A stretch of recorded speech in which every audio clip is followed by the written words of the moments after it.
Hello, welcome everyone to Silly Point. I know it's not Friday night. Friday হতে শুক্রবার হতে আর ৮ minute বাকি। We were supposed to come at 11:30. আমরা একটু আগে আসছিলাম। আসার পর একটু নিজেদের মধ্যে আড্ডা দিলাম। আজকের শোতে কি নিয়ে আসলে কথা বলবো। Every show, Silly Point we talk about all things cricket ২-৩ ঘন্টা আড্ডা হয়। আমি শানুর, আমার সাথে Sajjad, as always we are here and we will talk about all things cricket in the next few hours. Guys, so if you are new to the channel, if you're new to our show, then hopefully you'll enjoy it. Do like the video, do like the video on YouTube as well, and do share our content. আশা করি you will enjoy the next few hours of discussion. So আজকের শোতে one thing we'll definitely talk about বাংলাদেশের test সিরিজের performance south আফ্রিকার সাথে, যেখানে আসলে বাংলাদেশ অনেক আশা দিল সাদা বলে, যেটা সাজ্জাদের আসলে এই পোয়েমে লেখা, যে অনেক আশা দেওয়ার পরেও কিন্তু শেষমেশ আসলে টেস্টের যে উইকনেসগুলি বাংলাদেশের সেইগুলি আবারও কিন্তু cost Bangladesh the test series because South Africa had to resort to, let's say, sledging বা off the field যত advantage নেওয়া যায়, whether that's pitch doctoring, winning the toss and making sure they get the best of the conditions, সব দিক থেকে মানে you can find so many things. Umpiring এও বলা যেতে পারে, মানে পুরোপুরি south Africa took advantage of everything that they could, and Bangladesh unfortunately, despite having a talented team, আমি মনে করি যে বাংলাদেশের এই টিমটাতে, এই একাদশে they have enough talent to beat any side in the world apart from India maybe, but talent আছে এই টিমটাতে, and if they can turn up on their day, আমার মনে হয় নিউজিল্যান্ডের সাথে যেভাবে করে জিতলো এরকম away টেস্ট ম্যাচেস আরো কয়েকটা জিততে পারবে। Maybe not against Australia. Englandের সাথে definitely Bangladesh will have a chance. But anyways, Shahjad, give your thoughts on the series. কারণ বাংলাদেশ যেভাবে খেললেন, how do you feel about South Africa's performance as well?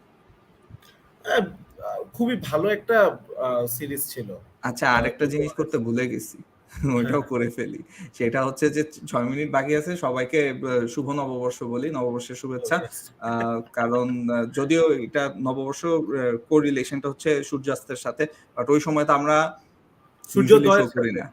হ্যাঁ, সূর্যোদয়ের সাথে, সরি, সূর্যোদয়ের সাথে, এবং সো সেটার জন্য আসলে ওই সময় শোটা জেনারেলি করা হয় না। যদিও অনেক সময় হয় যে আমরা রাতের বেলা লাইভ স্ট্রিম করতে করতে, ওই যে যদি চ্যাম্পিয়ন্স লিগের খেলা থাকে বা কোনো বড় ফুটবল ম্যাচ থাকে, দেখা যায় যে ফজরের আজান পর্যন্ত, তো ওই সময় মানে সূর্যোদয়ের একদম মানে ফজরের আজানের সাথে সাথে আসলে লাইভে অনেক সময় থাকা যায়, so you could just wish then, but গতকালকে সেটা আর করা হয় না। বাট কি, এনিওয়েজ, সবাইকে আবারও শুভ নববর্ষ। It is the hottest day of the year, without a doubt. Every year it's the same, it's the hottest day of the year. আগের মতো পাঞ্জাবি পরে বাইরে যাওয়ার মতন আসলে তেল এখন আর আমার নাই। I don't know about you Sajjad, how was your day? না, আমি তো আজকে মানে রোজার সময় আসলে রোজা রেখে বাইরে যাওয়াটাও খুব কষ্টকর একটা ব্যাপার। সো গত কয়েক বছর ধরেই আসলে মানে ইউজুয়ালি পয়লা বৈশাখে আমরা ফ্রেন্ডরা মিলে একটু মানে ঘুরতে টুরতে পছন্দ করি। আমার বাসা থেকে 15 মিনিট হাঁটলে হচ্ছে রমনায় যাওয়া যায়। সো রমনাতেও যাওয়া হতো মোটামুটি সবসময়। তো সবকিছু মিলিয়ে হচ্ছে যে অবশ্যই রমজানের মধ্যে একটু টাফ হয়ে যায়। রমজানের মধ্যে আসলে পয়লা বৈশাখে বের হওয়া হয় না, মূলত ওই রোদের মধ্যে অনেক বেশি টায়ার্ড হয়ে যাব, ডিহাইড্রেশন হবে। সো ওই কথাটা চিন্তা করে সো ইনশাল্লাহ সামনে আবার যখন রমজানের বাইরে পয়লা বৈশাখ হবে তখন ইনশাল্লাহ আবারও ঘুরতে যাব, ততদিন যদি ওরকম তেল থাকে। তবে আমার মনে হয় তেল থাকবে। আই লাইক দিস ফেস্টিভ্যালস, এবং বাইরে ঘুরতে ঘুরতে মজাই লাগে, ফ্যামিলি সহ, ফ্রেন্ডস সহ। অনেক মানে মানে কি বলবো, যে নিজের স্টুডেন্ট লাইফের কথা মনে পড়ে যায় মানুষজনকে দেখলে। আবার হচ্ছে যে ছোট ছোট বাচ্চারা আসে। সো সবকিছু মিলে এই ফেস্টিভ্যালের এই সময়টা আসলে আমার কাছে খুবই ভালো লাগে। সো ওই জিনিসটা মিস করছি কয়েক বছর ধরে। তবে ইনশাল্লাহ সামনে যখন রোজা শেষ হয়ে যাবে, যখন বৈশাখে রোজা থাকবে না, তখন ইনশাল্লাহ আবারও বের হব। সো এই আর কি। So coming back to cricket, সেই বাংলাদেশ আর সাউথ আফ্রিকার মধ্যে যে সিরিজটার কথা যদি বলি, ফ্যান্টাস্টিক একটা সিরিজ হয়েছে, বোথ ওডিআই এবং টেস্ট দুইটাই। অফকোর্স আমরা তো ওডিআই সিরিজটা জিতেই গেলাম। সো বাংলাদেশের জন্য তো এটা আরো অনেক বেশি আনন্দদায়ক ছিল, কারণ নো ওয়ান এক্সপেক্টেড যে সিরিজটা জিতে যাব। একটা মানে ইনফ্যাক্ট বেশিরভাগই সত্যি কথা যেটা বেশিরভাগই সাউথ আফ্রিকার মাটিতে ভেবেছিল যে 3-0 বাংলাদেশ হারবে, কিন্তু খুব আশাবাদী হয়েও বাংলাদেশের ওয়ানডে টিমটার ব্যালেন্স, পারফরমেন্স, সবকিছু মিলে স্টেবিলিটি, সবকিছু মিলিয়ে খুব আশাবাদী মানুষও হয়তোবা ভেবেছিল যে বাংলাদেশ একটা ওয়ানডে ম্যাচ জিততেও পারে, বাট সেখানে অবশ্যই সাউথ আফ্রিকার মাটিতে প্রথমবার যে কোনো ফরম্যাটে ম্যাচ জিতলাম, দেন হচ্ছে সিরিজ জিতলাম, দেন টেস্ট সিরিজেও আমরা ফার্স্ট টেস্টটা আমরা হচ্ছে যে একেবারে একটা পর্যায়ে মনে হচ্ছিল যে একটু এদিক সেদিক হলে বা একটু যদি মন দিয়ে খেলতে পারতো বা যে কোনো কিছুই, অনেক ইফস অ্যান্ড বাটস থাকতো, but we could have one that match as well. Second test ম্যাচটা একেবারেই আমরা ভালো খেলতে পারিনি, একদম ডে ওয়ান ফার্স্ট বল থেকে শেষ পর্যন্ত totally south Africa outplayed Bangladesh. তো ওই জিনিসটা শুধুমাত্র ওইটা যদি বাদ দেই, আমার কাছে মনে হয় যে সবকিছু মিলিয়ে খুবই হার্ড ফট, not only for Bangladeshis or south Africans, আমার কাছে মনে হয় যে নিউট্রাল কোনো দর্শকের জন্যও এটা একটা চমৎকার সিরিজ ছিল। So which is very good for cricket. আর সাউথ আফ্রিকান সাপোর্টার হিসেবে আমার মনে হয় যে তুমিও খুব এনজয় করেছো, স্পেশালি টেস্ট সিরিজটার কথাও যদি বলি যে অবশ্যই সাউথ আফ্রিকার একটু বেঞ্চ স্ট্রেংথও ট্রাই করা হয়ে গেল, এবং আমার কাছে মনে হয় যে বাংলাদেশের সাথে যদি মানে অবভিয়াসলি টেস্ট চ্যাম্পিয়নশিপে তো বাংলাদেশের তেমন কোনো চান্স নাই, তো আমরা তো আসলে one by series by series, match by match চিন্তা করে বাংলাদেশ আগাচ্ছে। তো সেখানে সাউথ আফ্রিকা যদি টেস্ট চ্যাম্পিয়নশিপের কথা ভাবে যে টপ টু ফাইনাল খেলতে হবে এরকমও যদি ভাবে, তাহলে আমার কাছে মনে হচ্ছে যে বাংলাদেশের সাথে এরকম একটা হার্ডফোর্ড সিরিজ ওদের জন্য খুব দরকার ছিল। কোনো ইজি গেম হলে তাদের প্রপার ওই গেম প্র্যাকটিসটা হইতো না, কারণ সামনে গিয়ে তাদের এটা খুব লাগবে। ওয়েস্ট ইন্ডিজের সাথে তাদের সিরিজ আছে, তারপর হচ্ছে যে অস্ট্রেলিয়ার সাথে তাদের সিরিজ আছে, ইংল্যান্ডের সাথে সিরিজ আছে। তো সবকিছু মিলে আমার কাছে মনে হচ্ছে যে সাউথ আফ্রিকাও এটা খুব এনজয় করেছে। Well, I did enjoy this series সত্যি করে বলতে। কয়েকটা time I was nervous because তোমরা অলরেডি দুইটা ওডিআই জিতে মানে যেভাবে and I did say before this series began, I'll be very honest, I did say যে Bangladesh will do well against South Africa. মানুষ বলতেছে যে দুইটা সিরিজে হোয়াইট ওয়াশ হবে, no. And Tamim kept his word as well, সেও বলেছে যে we are going there to win. Bangladesh won, not one match but the entire series. And I feel that if Tamim is made the captain of the test team as well, I feel that if he's made the captain of the test team as well, এই test team টাও আরো বেশি match জিতবে. That's just my opinion. I feel that the time is right for him to become test captain. We'll talk about that because there are areas যেখানে test teamটা অনেক potential show করেও অনেক জায়গায় grossly underperform করেছে. But before that, I want to take a few comments. Even though it's not a Friday, it feels like Friday. শুভ নববর্ষ, রাফি হোসেন, শুভ নববর্ষ to you. Fazle রাব্বি, আপনার কি মনে হয় ফিউচার এফটিপিতে ওয়েতে ইংল্যান্ড অস্ট্রেলিয়া ট্যুর করবে? অ্যাবসলিউটলি করবে, আমার এটা ডেফিনেটলি ফাজলে রাব্বি মনে হয়। Sajjad, how do you feel about it? মানে এইভাবে বাংলাদেশ পারফর্ম করলে ডেফিনেটলি এভাবে বাংলাদেশ পারফর্ম করলে ডেফিনেটলি হবে। এবং ইনফ্যাক্ট বিসিবির যে সভা থেকে আসলো সেখানে কিন্তু যে নিজামুদ্দিন চৌধুরী তিনি কিন্তু এসে, সিইও যিনি, উনি কিন্তু এসে বলেছেন যে এখনো আলোচনা হচ্ছে বাট পজিটিভ কিছু সাইন্স দিয়েছেন যে দে আর এক্সপেক্টিং যে 2023 থেকে 27 খুব সম্ভবত নেক্সট সাইকেলটা, সো ওই 27 বা 30 নেক্সট সাইকেলটা, সো নেক্সট সাইকেলে হচ্ছে যে অস্ট্রেলিয়া এবং ইংল্যান্ডের সাথে home and away both series নিয়েই আলোচনা হচ্ছে। তো আমার কাছে মনে হয় যে হোয়াট এভার, মানে সেটা হোম হোক সেটা অ্যাওয়ে হোক, ডাজন্ট ম্যাটার, অস্ট্রেলিয়া বা ইংল্যান্ডের সাথে সিরিজ যদি খেলা হয় সেটা অবশ্যই খুবই এনজয়েবল হবে আমাদের জন্যও। মানে রিমেম্বার যে বাংলাদেশ কিন্তু এখনো ওদের সাথে ইভেন নিজেদের মাটিতে টেস্ট ম্যাচ জিতেছে, সিরিজ কিন্তু এখনো জিতেনি। আমরা যদি 2016-তে ইংল্যান্ডের সাথে সিরিজটার কথা চিন্তা করি তাহলে ইয়েস, একটা টেস্টে বাংলাদেশ জিতেছে, বাট ফার্স্ট টেস্টটা কিন্তু ইংল্যান্ড জিতেছে, যেটা কিন্তু আমি এখনো মনে করি যে বাংলাদেশের ওই ম্যাচটাও জেতার উচিত ছিল, এবং একটা পর্যায়ে মানে তারা এমন একটা অবস্থায় ছিল যেখান থেকে তারা জিততে পারতো। অ্যাগেন অস্ট্রেলিয়ার সাথে অস্ট্রেলিয়া যে ম্যাচটা জিতেছে সেই ম্যাচটা তারা অসাধারণ খেলে জিতেছে, এবং যে ম্যাচটা হেরেছিল সেখানেও কিন্তু একটা পর্যায়ে অস্ট্রেলিয়া জেতার মতো জায়গায় চলে যাচ্ছিল, ওয়ার্নার এবং স্মিথের সেই পার্টনারশিপটার কথা যদি বলি। সো অফকোর্স এই ধরনের দলগুলো যারা হচ্ছে যে মানে একটু আগে তুমি বলছিলে যে বাংলাদেশ হয়তো ইংল্যান্ডের সাথেও এখন ভালো খেলবে টেস্টে, ইংল্যান্ডের এই টিমটার দিকে তাকিয়ে বলি, কিন্তু আসলে হয় কি যে অতীত ইতিহাস ঐতিহ্য বলে একটা জিনিস আছে, যেটা আসলে ক্রিকেট আসলে জমিদারি খেলা, তো ওই জমিদারি খেলার মধ্যে ওই জমিদার ভাবটা আসলে চলেই আসে। সো অবভিয়াসলি যত বাজে টিমই হোক না কেন, যত আনসেক্সি টিমই হোক না কেন, ইংল্যান্ড অস্ট্রেলিয়ার মতো টিম যখন টেস্ট খেলবে তখন কিন্তু একটা লেভেল পর্যন্ত তুমি খেয়াল করবে যে ইংল্যান্ড হয়তো অস্ট্রেলিয়ার সাথেই একেবারে পায়খানার মতো পারফরমেন্স করবে টেস্টে এই টিম নিয়ে, ঠিক আছে? কিন্তু অন্য যে কোনো টিমের সাথে কিন্তু ইংল্যান্ডের এই বাজে অবস্থাটা হবে না। কিন্তু কারণ ইংল্যান্ড এবং অস্ট্রেলিয়ার টেস্ট ইতিহাস আসলে সবচেয়ে সমৃদ্ধ। দেন আমি যদি বলি হয়তো বা ওয়েস্ট ইন্ডিজের নাম আসবে। এখন ওয়েস্ট ইন্ডিজও তুমি দেখো, ওয়েস্ট ইন্ডিজ টি-20-তে খুব ভালো একটা টিম, ওয়ান ডেতে কিন্তু তারা খুবই নড়বড় একটা টিম। আবার টেস্টে যদি দেখি West Indies is a different team. হ্যাঁ, টেস্টে কিন্তু ওয়েস্ট ইন্ডিজ আমরা কিন্তু দেখেছি কোভিড এর পর ফার্স্ট যে সিরিজ, সেখানে ফার্স্ট টেস্টটাতেই কিন্তু ইংল্যান্ডের মাটিতে ইংল্যান্ডকে হারিয়ে দিল। তারপরে যে ইংল্যান্ডের সাথে কিছুদিন আগেও কিন্তু নিজেদের মাটিতে তারা টেস্ট জিতলো। হ্যাঁ, সো ওই যে আসলে ঐতিহ্যবাহী দলগুলোর না ওই ঐতিহ্য, ওই ইতিহাস, কারণ হয় কি যত বাজে প্লেয়ারই হোক না কেন এই প্লেয়ারগুলো তো ছোটবেলা থেকে ওই ট্র্যাডিশনের মধ্য দিয়ে বড় হচ্ছে। আমরা কোথায় পিছিয়ে আছি? বাংলাদেশের টেস্ট ক্রিকেটে কেন এত পিছিয়ে আছে? কারণ বাংলাদেশের টেস্ট ক্রিকেটের ওই কালচারটাই নাই। বাংলাদেশে এখনো আমরা ওই খুব লুক্রেটিভ, খুব অসাধারণ শটস খেলে খুব বাহবা দেই, খুব মনে হচ্ছে অনেক ভালো খেলি, কিন্তু কোন পর্যায়ে কি ভাই মুশফিক এখনো রিভার্স সুইপ করে আউট হয়, আমাদের বেস্ট টেস্ট ব্যাটার, তাই না? So that tells the story.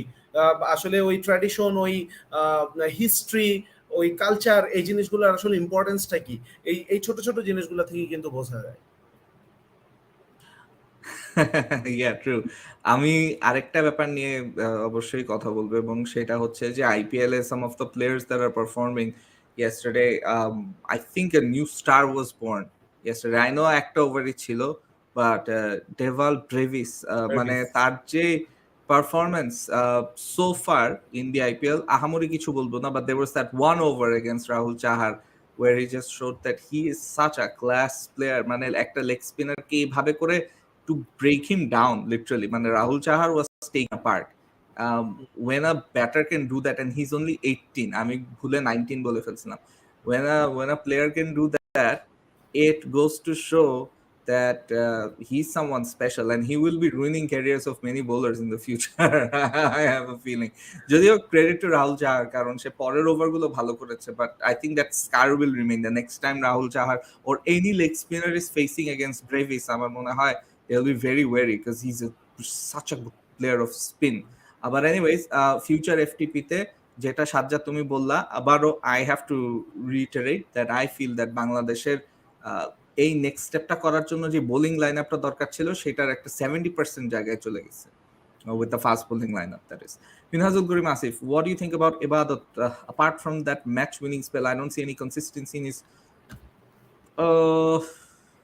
এবাদত, yes, ফাস্ট বোলার নিয়ে যেহেতু কথা বলতেছিলাম, এবাদত কিনে what my opinion is that first test match he had a good spell. He made the ball reverse and he was very good. I think in the second innings যখন south আফ্রিকাকে 200-র মধ্যেই বুক করলো, I believe, মানে 270 যে টার্গেটটা দিল আর কি south Africa, so ওই স্পেলটাতে in the end he was very good. But even in the first innings as well, I saw bits and pieces. Just first session tate Ibadat was very poor, but he's one of those bowlers je dekha je, you know, like he's willing to fight, and mentally he seems like a very very strong person. Karon je start ta pailo test match e oi start power poreo, মানে not a very good start, that is, oi start power poreo for someone to, you know, consistently perform or একটা level play এসে আর খেলা, I have to give him credit, and I have to give, you know, him and his mentality credit as well, যে সে কিন্তু সারাক্ষণই প্রেশারের মধ্যে থাকে, you know, যেদিক থেকে আমি বলি না কেন, if he's not making a good start, batters are hitting him and then there's pressure on him. However, you could argue that মানে সে তো নিজের উপরেই প্রেশারটা নিয়ে আসে by bowling so poorly in the first spell. Yes, but it's not easy. Test cricket is not easy. তাহলে সবাই আরো মানে টেস্ট ক্রিকেটার পেত. He's not a guy with a cricketing background. সে আসছে এয়ার ফোর্স থেকে. You can see his hard work and dedication. হ্যাঁ, so volleyball প্লেয়ারও ছিল। আমার এবাদতের এটা নিয়ে I'm not worried because এবাদত আগের থেকে তো ইমপ্রুভ করেছে, so for me it's not a worry. But Sajjad, I want your opinion. না, অ্যাগ্রিড। আমি যদি নিউজিল্যান্ড সিরিজটার কথা বলি, এবাদত ওয়াজ আউটস্ট্যান্ডিং। এবং ওই টেস্টটার পর থেকে ইভেন এর আগেও যদি পাকিস্তানের সাথে সিরিজটার কথা যদি বলি, এবাদত ওয়াজ ডিসেন্ট। হ্যাঁ, সো লাস্ট কয়েকটা সিরিজের কথা যদি আমরা ধরি, তাহলে সেই সিরিজগুলো পর্যালোচনা করলে দেখা যাবে যে আমার মতে এবাদত এই লাস্ট যে টেস্ট ম্যাচটা হলো সাউথ আফ্রিকার সাথে, এই জায়গাটাতে হি ওয়াজ পুয়ার। এছাড়া কিন্তু লাস্ট কয়েকটা সিরিজে হি বোল্ড ডিসেন্টলি। আর হচ্ছে যে যখন আমি নিউজিল্যান্ডের সিরিজটার কথা যদি বলবো, তাহলে তো বলবো যে এরপর থেকে he is bin pretty good. আমি এই মুহূর্তে কথা বলতে বলতে এবাদতের টেস্ট ক্যারিয়ারটাও সামনে আনলাম। হ্যাঁ, তো সেইখানে আমরা যদি দেখি যে 14 ম্যাচে সে 25টা উইকেট পেয়েছে। এই 25টা উইকেটের মধ্যে 7, 8, 9, 10, 11, 12, 13, 14, 25টা উইকেটের মধ্যে 14টা উইকেট সে পেয়েছে হচ্ছে নিউজিল্যান্ড এবং সাউথ আফ্রিকা ট্যুরে। আর পাকিস্তানের সিরিজটা যদি আমরা যোগ করি, তাহলে আরো 3টা অ্যাড করি, তার মানে 25টার মধ্যে 17টা উইকেট সে পেয়েছে লাস্ট 6টা টেস্ট ম্যাচে। সো এই জায়গাটা কিন্তু তার উন্নতির গ্রাফটা দেখায়। হ্যাঁ, এই জায়গায় লাস্ট ম্যাচটাতে সে খুবই বাজে বল করেছে এবং বাংলাদেশ পুরো ম্যাচের একদম প্রথম থেকেই যে কন্ট্রোলটা পুরোপুরি হারিয়ে ফেলেছে, তার পেছনে অবশ্যই অনেক বড় একটা কারণ ছিল ইবাদতের এই বাজে বোলিংটা। আমি সেই জায়গাটাতে দুষবো, ওই জায়গাটাতে কোনো মানে তাকে আড়াল করার কোনো আসলে অবকাশ নেই।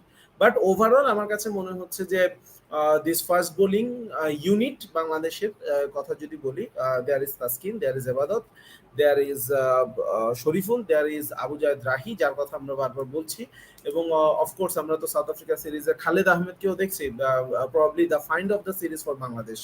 তো সবকিছু মিলিয়ে শানুর যেটা বললো যে 70%, মেবি আমি 70% পর্যন্ত রাখবো না, বাট আমি 60% পর্যন্ত বলবো। 60% অলমোস্ট দেয়ার ওই জায়গাটাতে।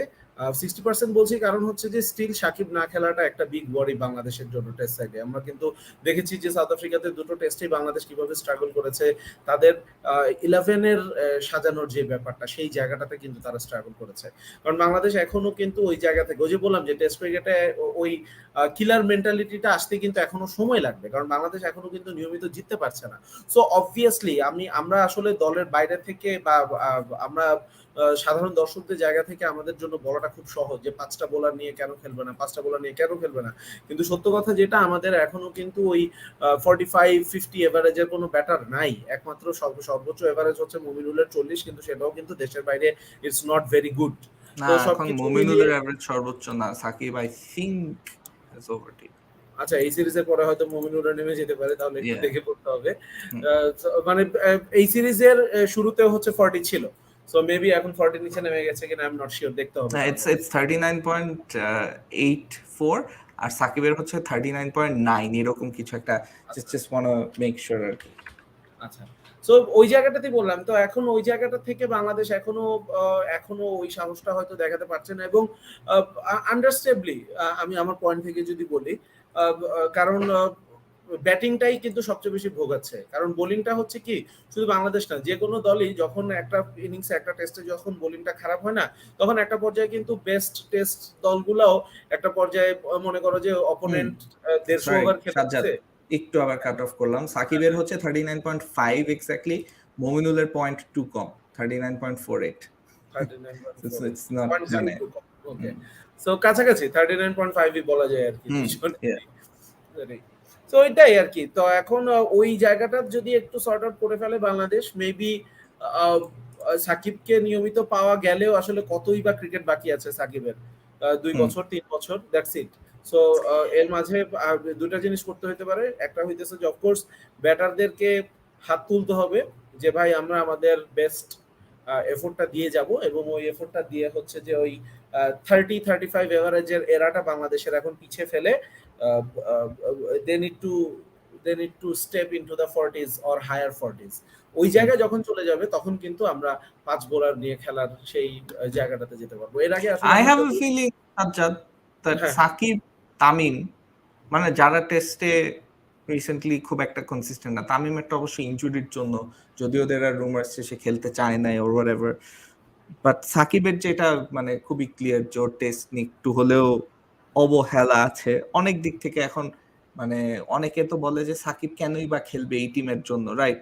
But then if you look at this team now, a team is the best test team Bangladesh have ever had. Player for player, squad wise, this is the best test team Bangladesh have ever had. And এই test টিমের জন্য কেন খেলবে না? মানে বাংলাদেশের এই test টিমে হিল অ্যাড সামথিং। তামিম যেরকম obviously opening with Joy seems like a very good option. তারপরে শান্ত অ্যাট ওয়ান ডাউন, এটা কিন্তু একটা কনফিউশনের জায়গায়। মমিনুল অ্যাট টু ডাউন, এটা কিন্তু একটা কনফিউশনের জায়গা। মুশফিক রিসেন্ট টাইমসে আই নো যে ভালো করে নাই, সাউথ আফ্রিকাতে he didn't have a good time and the reverse sweep dismissal, সেটা নিয়ে আমরা কথা বলবো। But still Mushfiq is Mushfiq, he is বাংলাদেশের আর্গুয়েবলি দ্য বেস্টেস্ট ব্যাটার। আর এরপরে যারা আসবে আর কি, লিটন, তারপরে Yasir Ali, it's very hard to take their positions. Liton তো ডেফিনেটলি নট। আর ইয়াসির রাব্বির পজিশনটাও আমার মনে হয় যে সে হিজ শোন গ্লিমসেস যে সে টেস্ট ম্যাচের জন্য he can do a job. Although আমি সোহানকে প্রেফার করি and I want Liton to just be a batter. And then you have the bowlers, right? You have the four bowlers. সেখানে Mehdi Miraj থাকলো, then maybe Taijul, or you have your three seamers, Shoriful, Taskin, and the third seaming option. Third seaming option এ আমি আসবো। Third seaming option এ সাজ্জাদ, তোমার কি মনে হয় Khaled has overtaken Ebadat as the third seam? Because obviously Taskin R Shoriful এই দুজন হচ্ছে first choice, I guess, right arm fast bowling and left arm fast bowling, they are the first choice. So do you think this is something that the team management will consider next time? Khaledke, how do you drop him after his performances this series? সবচেয়ে successful fast bowler বাংলাদেশের with 9 or 8 wickets, I think. না, আমার কাছে মনে হয় যে of course Khaled, আমি বললাম অলরেডি যে এই টেস্ট সিরিজের কথা যদি বলি, Khaled is the find of the series. এই হি বোল্ড ফ্যান্টাস্টিকলি ওয়েল। তো ওই জায়গাটা থেকে আমার কাছে মনে হয় যে if I were A part of the team management, আমি মেবি এবাদত, খালেদ, রাহি এই তিনজনকে টেস্ট টিমে কনস্ট্যান্ট ধরে তাসকিন এবং শরীফুলকে আমি শাফল করে খেলাতাম, ম্যাচ বাই ম্যাচ চিন্তা করে বা সিরিজ বাই সিরিজ চিন্তা করে, because they play all the formats. অন্যদিকে এবাদতরা বা খালেদরা তারা কিন্তু they play only test cricket. So test ক্রিকেটে আমার কাছে মনে হয় যে এবাদত আর খালেদকে কনস্ট্যান্ট রেখে, যেহেতু রাহির ওই পেসের ওই জায়গাটা কম আছে বা একটু কনসার্ন রয়েছে, তো আমার কাছে মনে হচ্ছে যে রাহিকে মেবি থার্ড সিমার, থার্ড অপশনেও, মানে থার্ড সিমার হিসেবেও সে থার্ড অপশন হিসেবে চলে আসছে আনফরচুনেটলি। তাসকিন, শরীফুল এদের দুজনকে মেবি ঘোরায় ঘোরায় খেলানো দরকার, বা প্রপার রেস্ট হইলে যদি তাসকিন বা শরীফুল, মানে মানে সাজানোটা একটু টাফ হবে, কারণ অফকোর্স দেয়ার আর সাম ম্যাচেস যেখানে হচ্ছে যে আমরা তাসকিন এবং শরীফুলকে দলে চাইবো, তো তখন আসলে থার্ড সিমারটা কে খেলবে? তাসকিন আর শরীফুলকে যদি আমি দলে খেলাই, তাহলে আমি তো এই মুহূর্তে থার্ড সিমার হিসেবে রিসেন্ট ফর্ম বিবেচনায় অবশ্যই খালেদকেই নিব। কারণ হচ্ছে যে ইয়েস, এবাদত উইকেট পেয়েছে, কিন্তু এবাদতের উইকেটের পেছনে কিন্তু অনেক কিছু ডিপেন্ড করেছে। অনেক নিউজিল্যান্ডের সাথে যে ম্যাচটার কথা বলেছিলাম, পিচ তার বোলিং স্টাইলকে খুব ভালোভাবে স্যুট করেছে। তারপর হচ্ছে অ্যাট টাইমস এবাদত, আমার কাছে মনে হয় যে দলে এবাদতের রোলটাও হচ্ছে যে ভাই যাও আর জোরে বল করো, এর মধ্যে যদি উইকেট পড়ে। On the other hand, Khaled seemed like A bowler, specially এই সিরিজটাতে, যে হচ্ছে যে ব্যাটসম্যানের মাথা নিয়ে খেলে, যে হচ্ছে যে ব্যাটসম্যানকে প্রলুব্ধ করে, উদ্বুদ্ধ করে কোনো একটা শট খেলার জন্য। আমরা কিন্তু দেখেছি টানা একটা জায়গায় একই জায়গায় বল করে যেতে পারে, এবং সেই একই জায়গা থেকে সে হচ্ছে যে আউট সুইঙ্গার, ইন সুইঙ্গার এইভাবে হঠাৎ হঠাৎ দিয়ে, মানে ব্যাটসম্যানকে হচ্ছে সেট আপ করে ডিসমিসাল গুলো আদায় করে নেয়, যেটা আসলে একটা টেস্ট বোলারের জন্য খুব বড় একটা অস্ত্র বা খুব বড় একটা গুণ যেটা থাকা উচিত একজন টেস্ট বোলারের। সো ওই দিক থেকে তো অন্তত এই সিরিজের কথা যদি বলি, অবশ্যই খালেদ এবাদতকে সারপাস করে চলে যাবে। আর একটু আগে যে একজন কমেন্ট করলেন যে এবাদতের ওই নিউজিল্যান্ডের, ইয়েস, আমি বলেছি যে নিউজিল্যান্ড সিরিজের পর থেকে বা গত 4-5টা টেস্টের কথা যদি বলি, তাহলে এবাদত মেবি এই টেস্টটাই সবচেয়ে বাজে খেলেছে, বাকিগুলো কিন্তু ডিসেন্ট ছিল। At the same time decent থাকলেও, ফর এক্সাম্পল খালেদ কিন্তু একটা টেস্টেও 5 উইকেট পায়নি, কিন্তু খালেদকে নিয়ে আমরা অনেক কথা বলছি কেন? Because the way he bold.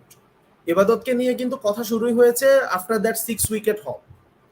হ্যাঁ, সো এইটাই হচ্ছে ডিফারেন্স বিটুইন এবাদত and a Khaled who seems a better test bowler. কিন্তু আমি যদি আবার সাবকন্টিনেন্টের মাটিতে চলে আসি তখন কিন্তু আমি হয়তো ইবাদতকে বেশি প্রেফার করবো because of the extra pace he has over Khaled. So এই জায়গায় একটু ট্রিকি সিচুয়েশন। সো আমি যদি স্কোয়াড ওয়াইজ চিন্তা করি আমি মেবি এবাদত, খালেদ, রাহি এদেরকে টেস্ট টিমে কনস্ট্যান্ট ধরে তাসকিন শরীফুলদেরকে আমি সাফল করে খেলাইতাম। আর যখন তাসকিন শরীফুলকে আমি একসাথে তখনই খেলাইতাম যখন আমার কাছে মনে হয় যে এবাদত, খালেদ ওদের মধ্যে কাউকে রেস্ট দেওয়া দরকার। সেটা হওয়ার সম্ভাবনা খুব কম কারণ বাংলাদেশ টেস্ট খেলে খুব কম, আর যখনই খেলে 2 টেস্টের বেশি সিরিজ খেলে না। ট্রু। এবং এবাদতের বোলিং নিয়ে আমি যেটা বললাম যে আরেকটা জিনিস আমি অ্যাড করতে চাই সাজ্জাদ, আমি খালেদকে I'll disagree a little bit with you যে আমি খালেদকে যেই পিচে like the ones that aren't conducive to fast bowling সেই পিচে আমি কিন্তু খালেদকে ওভার এবাদত প্রেফার করব, সিম্পলি বিকজ খালেদের লাইন এবং লেন্থ কিন্তু অনেক বেটার টু ফ্রাস্ট্রেট ব্যাটার্স, এবং সে কিন্তু ব্যাটারদের ওয়ার্কআউট করতে পারে, like the dismissal to Verreynne, will stick in the mind, and Bavuma as well. So এখন ভেরেইনা যদিও নতুন ব্যাটার, বাট বাবুমা নতুন ব্যাটার না, হি ইজ মানে বলতে গেলে সাউথ আফ্রিকার মেইন ব্যাটার। সো তাকে যদি ওইভাবে করে if you can work him out, that means you have a quality that Ebadot probably doesn't. Ebadot gives you an X factor, ওই রকম মানে নিউজিল্যান্ডের সাথে in certain conditions he will come good, specially যেখানে রিভার্স সুইং করে। But I think Khaled gives you a bit more consistency, and it's going to be a toss-up between who plays depending on the conditions.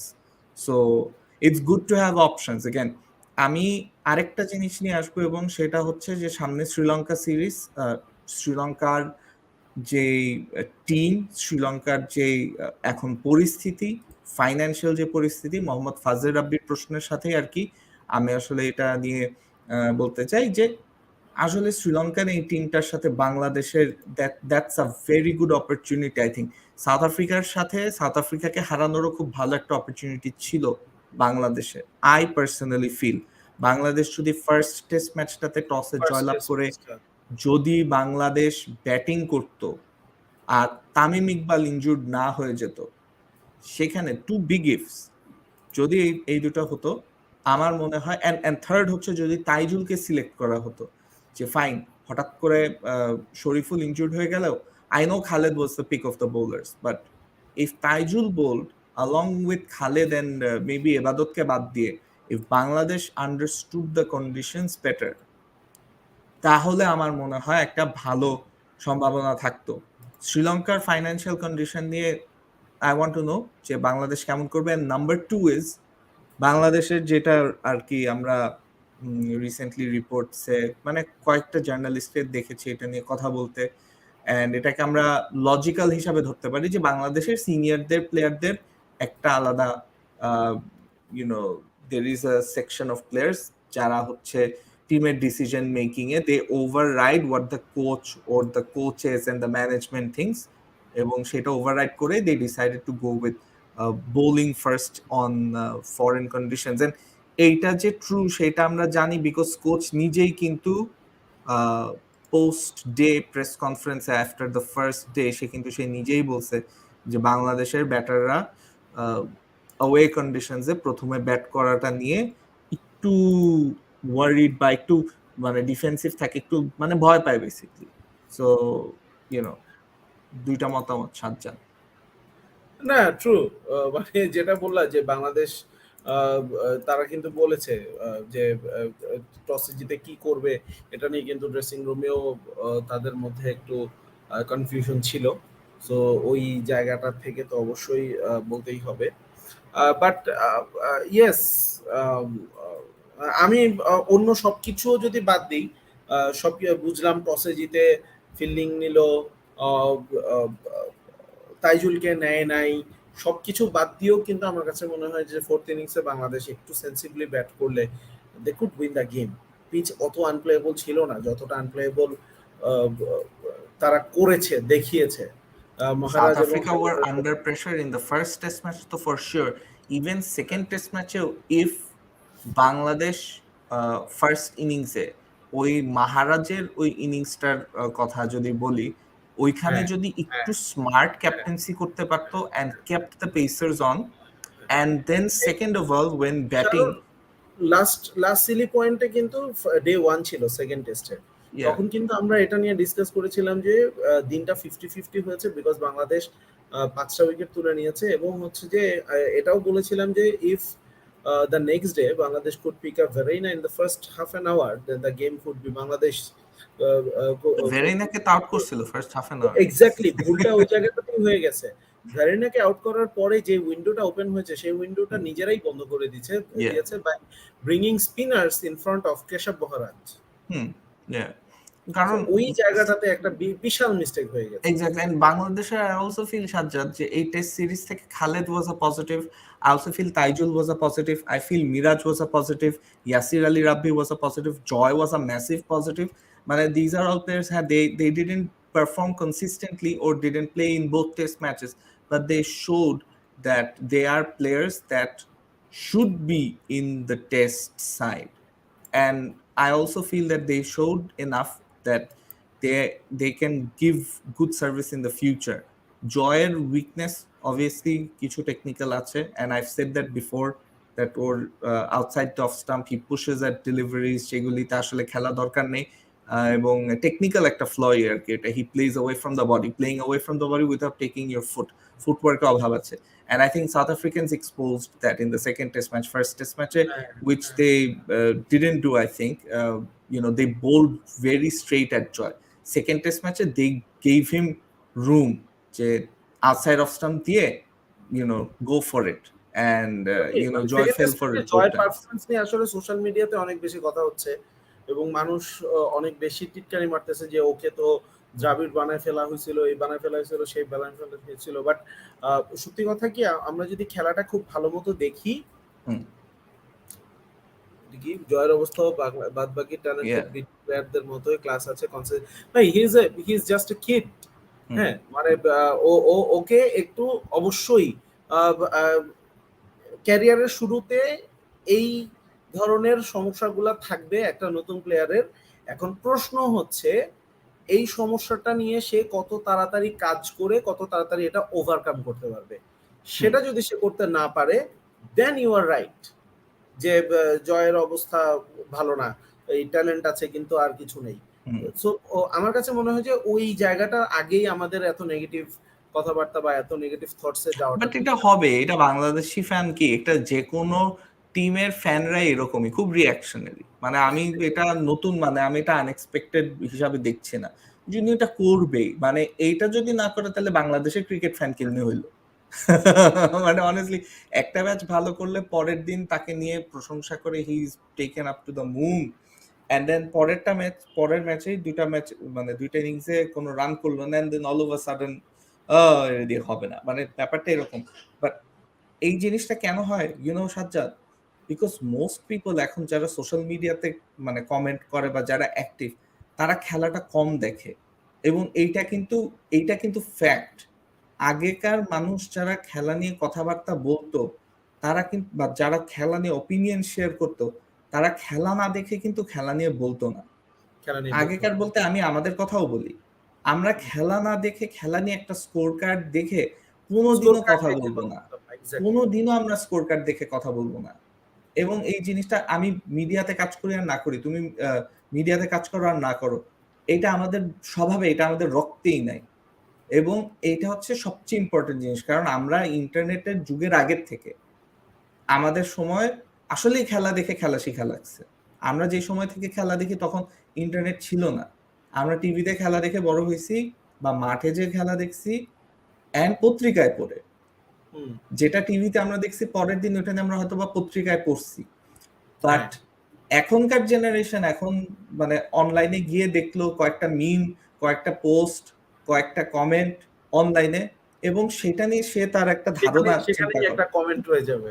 হ্যাঁ, so ওইখানেই ব্যাপারটা কিন্তু সৃষ্টি হয় যে আমি খেলাটা না দেখেও আমি বলতে পারি, আমি টিভিতে হাইলাইটস দেখলাম বা আমি অনলাইনে হাইলাইটস দেখলাম, হাইলাইটস দেখেও আমি আমার ওই যুক্তিটাকে আমি ব্যাকআপ দিলাম, হইতে পারে। বাট লাইভ দেখে বুঝাটার যে একটা এক্সপিরিয়েন্স, এইটা অনেকেরই এখন নাই।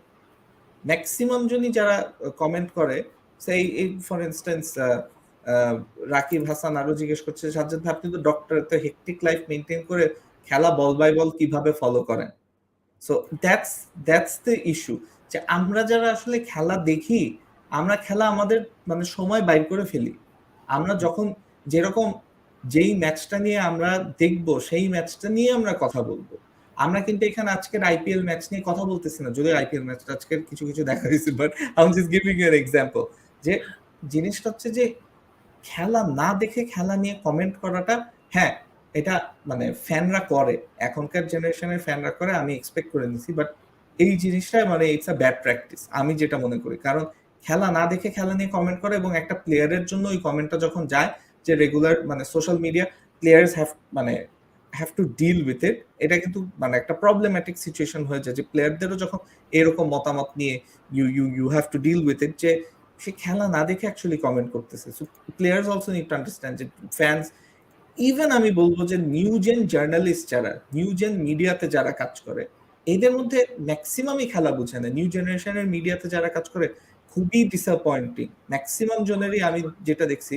কারণ আমি মানে আমার এখানে যখন when I look to hire someone in our sports team, আমি কিন্তু অনেক ঘাটায়, তারপরে ইভেন হার্ড পিক্সেল টিভি স্পোর্টসে when we include someone in our team, আমরা কিন্তু অনেক ঘাটায়, অনেক দেখে যে is that person good or bad, মানে খেলা বুঝে কি বুঝে না, তার মানে তার খেলা দেখার বা তার খেলা বুঝার এই যে, এবং that's the thing that new জেনারেশনে কিন্তু ওগুলি অনেক জায়গায় ল্যাকিং, অনেক জায়গায় ল্যাকিং। এবং অনেকে আছে যে আমি নিজে দেখছি পেইজে আমাদের বা আমাদের গ্রুপে অনেকে মিডিয়াতে কাজ করে, এবং তারা মমিনুলকে নিয়ে টিটকারি মেরে তারা কমেন্ট করছে, এই যে আমি রাকিব হাসানেই থাকবো, বিকজ এখানে আরেকটা কমেন্ট রাকিবের আমি নিতে চাই, এটা একটু আগের কমেন্ট ছিল, যে মমিনুল নিয়ে কিছু বলেন, ওনার ফর্ম একদমই বাজে, এর চেয়ে বাজে the way he handles the media. ভাই কে মিডিয়া ভালো হ্যান্ডেল করে? তাইলে মমিনুল খারাপ করে, কে মিডিয়া ভালো হ্যান্ডেল করে? আমি তো বরঞ্চ রাকিব ভাই আপনার সাথে একটু ডিফার করব। মমিনুল খুব ভালো মিডিয়া হ্যান্ডলিং করে। হ্যাঁ, এখন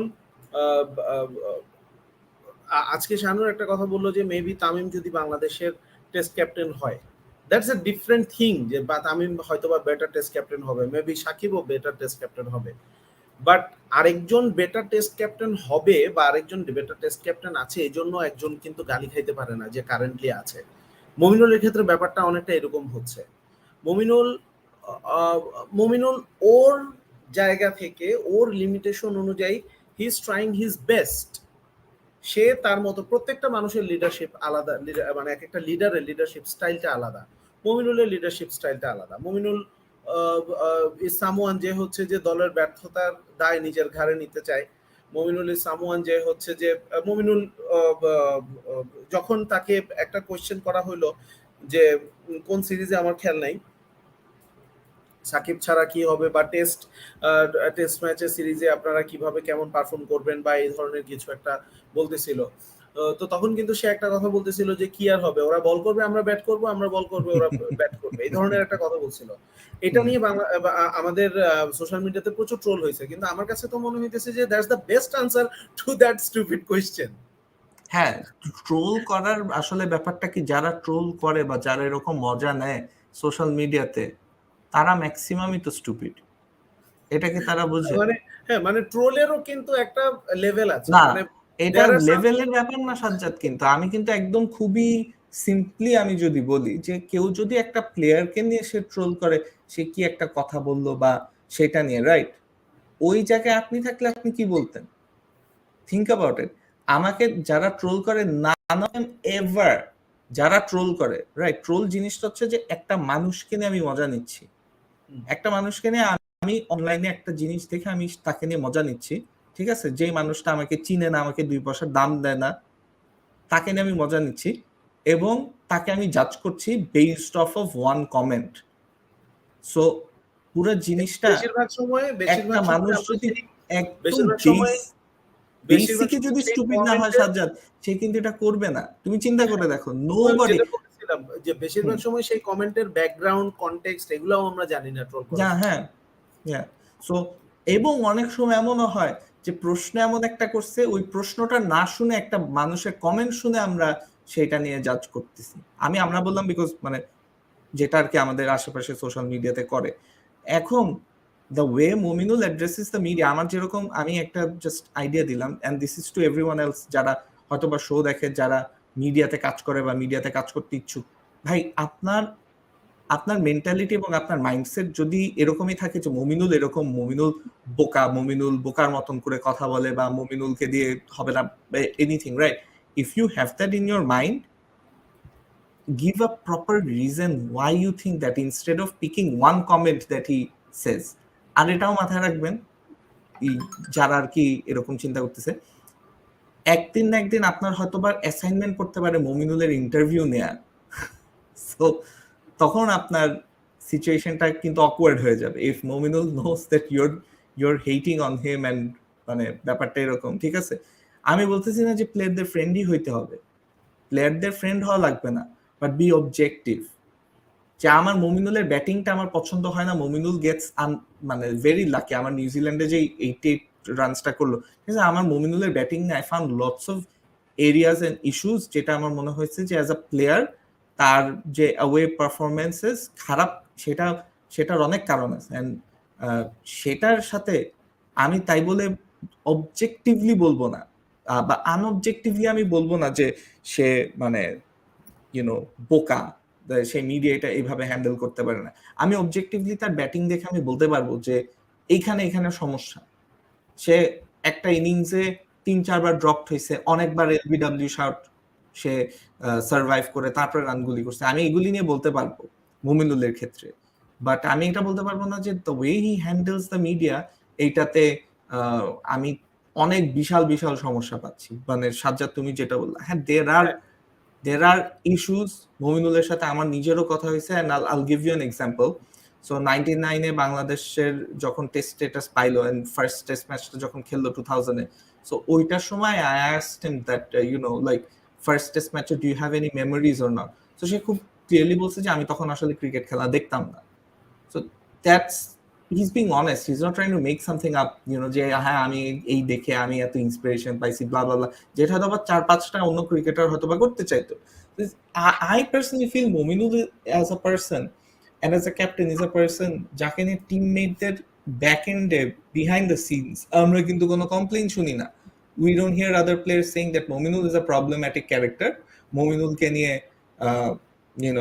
there are issues with other players, বা other players think that he is not good। এইটা যখন হবে তখন ইটস আ প্রবলেম মমিনুলের ক্যাপ্টেন্সি, বিকজ সাজ্জাদ তুমি যেটা বললে যে হ্যাঁ এই জায়গাটাতে তুমি লাস্ট যে কথাটা বললা, রাকিব হাসানের লাস্ট কমেন্টটা আমি একটু দেখছি এখানে, যে did you hear the way he defended Mushfiq sweep shot, reverse সুইপের কথা যেটা বলা হচ্ছিল, দিস ইজ হোয়াট, যেটা এইমাত্র শাহানুর বললো, what do you expect from a captain? সে কি এসে বলবে যে মুশফিক ওই সময় মুশফিক ভাই যে শটটা খেলছে দেখে আমার খুব মেজাজ খারাপ হয়েছে, ওরে আজকে আমি ড্রেসিং রুমে ধরতাছি? আমরা কি এই কথাটা এক্সপেক্ট করতেছিলাম? Maybe we were expecting this kind of step. আরেকটা রাকিব হাসানের আরেকটা মতামতে আমি উত্তর দেই। রাকিব হাসান স্পোর্টসে টাইম ইনভেস্ট করা পসিবল। আমার সামনে একটা টেলিভিশন আছে, আমি টেলিভিশনে খেলা দেখি এন্ড আমি লাইভও করতেছি। I know not everyone has the same affordability, so সেটা এক জিনিস, বাট আপনি যে টাইমটা হয়তো বা সোশ্যাল মিডিয়াতে ইনভেস্ট করেন সেটা আপনি স্পোর্টসে দিতে পারেন যদি আপনার লাইফ, আপনি যদি স্পোর্টস আসলে ভালোবেসে থাকেন আপনি সেটা স্পোর্টসে দিতে পারেন। এটা খুবই লেম একটা এক্সকিউজ যে আপনার লাইফে অন্য অবজেক্টিভ আছে দেখে আপনি স্পোর্টসে দিতে পারবেন না। আমারও লাইফে অন্য অবজেক্টিভ থাকতে পারে কিন্তু আমি স্পোর্টসে দেই, সাজ্জাদের অন্য অবজেক্টিভ থাকতে পারে, ও স্পোর্টসে দেয়। নিজেই একটা কমেন্টে বলছেন যে অ্যাবাউট মাই প্রফেশন, এন্ড এবং নট অনলি দ্যাট, আমি একটা জায়গায় জব করি, এর বাইরে আমি একটা বিজনেস রান করি, এর বাইরে I have a family to run as well, আমি ম্যারিড, হ্যাঁ, আমার বাপ মারও খোঁজ খবর রাখা লাগে, তাদের medical expenses. At the same time I do professional commentary, so I do part time music, আমার পেছনে দেখা যাচ্ছে কয়েকটা গিটার ঝুলতেছে। সো ব্যাপারটা হচ্ছে যে যখন যেই জায়গাটা, মানে আমি বলতেছি না যে I M best at all of those things I do, but the thing is I enjoy doing these things, এবং আমি ওইসব জায়গাগুলোতে যে জিনিসটা সম্পর্কে জানি না, যে জিনিসটা সম্পর্কে দেখি নাই, খেলার কথাই যদি বলি, এই যে শানু যেটা বললো যে আমরা বাংলাদেশের খেলাটা, আমি আমার কথা যদি বলি পার্সোনালি, বাংলাদেশের খেলাটা আমি খুব ক্লোজলি ফলো করি। যদি বল বাই বল দেখা নাও হয়, আমার সবসময় একটা জায়গা অ্যানালাইসিস, মানে ডেফিনেটলি লাইভ দেখার চাইতে আমি কোনো একটা অ্যানালাইসিস পড়ে তো বুঝতে পারবো না, but still I read those as well. যদি কখনো খেলা দেখার সুযোগ না হয়, আমি প্রত্যেকটা অ্যানালাইসিস পড়ি, আমি প্রত্যেকটা বল বাই বল কমেন্ট্রি যেটা হয় ক্রিক ইনফোতে, ক্রিক বাজে, আমি সেই জায়গাগুলো দেখি, and I try to picture those things. এবং দিন শেষে তো হাইলাইটস এর ব্যাপারগুলো আছেই। এবং যখন আপনি আমার কথা থেকেই কিন্তু হয়তোবা বুঝতে পারবেন, if you listen to my words closely, আমার কথা থেকে বোঝা যাবে যে কোন জায়গাটাতে খেলা আমি দেখেছি, কোন জায়গায় খেলা আমি দেখি নাই। But I am talking in such way যেই জায়গাতে আমার মনে হয় না খেলা না দেখে আমি খুব এমন কোনো একটা জাজমেন্টাল কোনো কিছু একটা বলে ফেলি। হ্যাঁ, তখন আমি একটা মিডল গ্রাউন্ডে আসি যখন আমাকে বলতে হয়। আর যদি আমি ওই কোনো অ্যানালাইসিস বা কোনো স্টাডি না করি খেলা নিয়ে, ভাই আমি ওটা নিয়ে কথাই বলি না। আমাদের এই সিলি পয়েন্টেই এরকম অনেকে হয়েছে, যখন ওয়েস্ট ইন্ডিজ ইংল্যান্ড ট্যুরের সময় আমি বলছিলাম যে ওই টেস্ট আমি দেখতেছিলামই না একদম, তখন পাকিস্তান অস্ট্রেলিয়া টেস্ট সিরিজ নিয়ে আমি একটু কথা বলতেছিলাম, কারণ ওইটা আমি কিছুটা ফলো করছিলাম। হ্যাঁ, সো ওই ব্যাপারগুলো আর কি আমাদেরকে একটু ইয়ে করতে হয়। যেমন ঢাকা প্রিমিয়ার লিগ হচ্ছে, ঢাকা প্রিমিয়ার লিগে একটা ম্যাচ আমি কমেন্ট্রি করছিলাম, আবাহনী ভার্সেস মোহামেডানের। তো সেখানে হচ্ছে যে মোহাম্মদ হাফিজ খুবই স্লো একটা ইনিংস খেলেছিল মোহামেডানের হয়ে, খুবই বাজে একটা সিচুয়েশন থেকে দলকে হচ্ছে যে টেনে নিয়ে আসছিল। তো একটা ক্রিকেট পেজে যখন মোহাম্মদ হাফিজ আউট হয়ে যাওয়ার পরে তার স্কোরটা নিয়ে একটা পোস্ট দিল, তখন হচ্ছে সেখানে একটা কমেন্ট দিলাম, আমরা সবাই জানি হাফিজের নিকনেম হচ্ছে প্রফেসর। তখন একজন কমেন্ট দিল খুব হাসিয়া তাচ্ছিল্য করে, যে প্রফেসর দেখি রঙিন পোশাকে টেস্ট খেলতেছে। হ্যাঁ, তো এই কমেন্টটা দেখেই কিন্তু আমি বুঝে গেছি যে সে কমেন্টটা হুদাই করছে, একটা কমেন্ট করতে হবে দেখে করছে। হি হ্যাড নো আইডিয়া গেমের কি অবস্থা ছিল, হি হ্যাড নো আইডিয়া খেলার কোন সিচুয়েশন ছিল। সো ওই জায়গাগুলো আর কি বলতেছি যে সোশ্যাল মিডিয়া আমাদের আসলে অফকোর্স সবার কাজ এটা না রেসপন্সিবলি হ্যান্ডেল করা, কিন্তু তারপরও অ্যাটলিস্ট নিজের কাছে তো মানুষ একটু নিজের তো একটা কনসিয়াসনেস বলে একটা ব্যাপার থাকে, নিজের তো একটা বিবেক বলে একটা জিনিস থাকে। আমি সোশ্যাল মিডিয়া গিয়ে তো ভাই যে কোনো কিছুই করে আসতে পারি, কিন্তু সেটা কি আমার করা উচিত কিনা সেই জিনিসগুলো বুঝতে হবে। যাই হোক, অনেক ইয়ের দিকে চলে যাচ্ছে, সরি রাকিব ভাই, অন্যভাবে নিয়েন না কথাগুলো। মূল যেই কথাটা সেখান থেকে আসছে যে I feel Mominul handles the media pretty well. এখন আপনি যদি বলেন যে তামিম ইকবাল হয়তো বা সবচেয়ে স্মার্টলি মিডিয়া হ্যান্ডেল করে, তাহলে তামিম ইকবালও কিন্তু মিডিয়াতে সেই কথাটা বলতেছে যে আমি যতদিন ক্যাপ্টেন থাকবো মুশফিক আমার দলে উইকেট কিপার থাকবে। তাহলে এটা নিয়েও তো আমি বলতে পারি যে তামিম কি কথা বলে উল্টাপাল্টা, কারণ we all hate to see Mushfiq behind the stumps with gloves, তাই না? সো ওইটাই বললাম যে প্রত্যেকটা প্লেয়ারের, প্রত্যেকটা লিডারের লিডারশিপ স্টাইলটা আলাদা হতে পারে। টিমে তার চাইতে বেটার লিডার আছে, কিন্তু তার চাইতে বেটার লিডার আছে দেখে সে ট্রোলের শিকার হবে, সে হেট্রেডের শিকার হবে, এই জিনিসটা সে ডিজার্ভ করে না। Mominul as captain he is growing in stature, he is growing in his captaincy. ছোট ছোট অনেক জায়গা থাকতে পারে, আপনি বলতে পারেন যে রিভিউর ব্যাপারগুলো বলতে পারেন, তার নিজের ব্যাটিং এর কথা বলতে পারেন। Of course we should talk about that. তার মুমিনুল মনে হচ্ছে মুমিনুলের ব্যাটিং দেখে আছে মনে হয় একটা কমেন্টও দেখলাম একজন, যে মুমিনুলের ব্যাট ফর্মের চাইতেও যেটা বাজেভাবে চোখে লাগে সেটা হচ্ছে the way he gets out. এটা খুবই দৃষ্টিকটুভাবে প্রত্যেকটা সময়ই হচ্ছে যখনই আউট হচ্ছে। রিসেন্ট টাইমসে ওই নিউজিল্যান্ডের সাথে যে টেস্টটা আমরা জিতলাম ওই টেস্টটা বাদে তার কিন্তু ভালো কোনো ইনিংস নেই। ওই টেস্টে ফার্স্ট ইনিংসে হি প্লেড 50 নট। সো ওইটা বাদে কিন্তু তার ওরকম ভালো কোনো ইনিংস নাই রিসেন্ট টাইমসে। সো আমরা ওই জায়গাগুলো নিয়ে কথা বলতে পারি যে তার ক্যাপ্টেন্সি তার ব্যাটিং এ কোনো প্রভাব ফেলতেছে কিনা। সো ওই ওই জিনিসগুলো আমার কাছে মনে হয় যে মোর কনজারভেটিভ ডিসকাশন, কনস্ট্রাকটিভ ডিসকাশন আমি বলবো। সো ওই ওই জায়গা ওইভাবে আর কি আমাদের দেখা উচিত এই ব্যাপারগুলো। অ্যান্ড অলসো আমার মনে হয় যে মুমিনুলের ক্যাপ্টেন্সি নিয়ে দের আর এরিয়াস টু ওয়ার্ক অন, কিন্তু ওকে যেভাবে করে ট্রোল করা হয়, আবার আমি বলবো যে দ্যাটস স্টুপিডিটি। আপনারা যদি তার অ্যাকসেন্ট নিয়ে বা তার কথা বলা নিয়ে আপনারা যদি ট্রোল করেন instead of trying to be constructive about it, তাহলে দ্যাটস স্টুপিডিটি। কারণ আপনি আসলে একটা মানুষকে, আপনি নিজে মিডিয়ার সামনে যে কথা বললে কিভাবে বলতেন এই সেটাই সেম স্টাইলে শানুর, এই সেম স্টাইল নিয়েই সে যখন কথা বলছে সবাই লাভ রিঅ্যাক্ট দিছে, সবাই ভালোবেসে বুকে টেনে নিছে আফটার দ্য নিউজিল্যান্ড উইন। ওদিনও কিন্তু সে এমন কিছু ডিফারেন্ট বলে নাই, এই ধরনের কথাই কিন্তু বলছে। Just because Bangladesh one the match সব কথা মধুর মতো লাগছে। True true true Sajjad, very true. Even আমি বলবো যে কাকে নিয়ে মিডিয়াতে মানে বাজে বলা হয় নাই, সাকিবের প্রেস কনফারেন্সে অনেকের ভালো লাগে না, তামিমের ভালো লাগে না। I think Mashrafe is the only one, but Mashrafe এখন যখন মিডিয়াতে কথা বলে অনেকে তাকেও ট্রোল করে। বাট এই যে ট্রোল করার মেন্টালিটি, ভাই এটা ইটস ইয়োর প্রবলেম, এটা ওই প্লেয়ারের প্রবলেম না। কারণ ওই প্লেয়ার ওই আপনাদের মধ্যেই একজন, মানে সেও বাংলাদেশে বড় হয় একজন, সো সেও মানে similar surroundings to what we been brought up under, মানে খুব একটা তফাৎ নাই। সো ওইটা ইটস ইয়োর প্রবলেম যে আপনি সোশ্যাল মিডিয়াকে অন্যদের ট্রোল করার জন্য আপনি ইউজ করেন, সেটা আপনার একটা বিশাল প্রবলেম।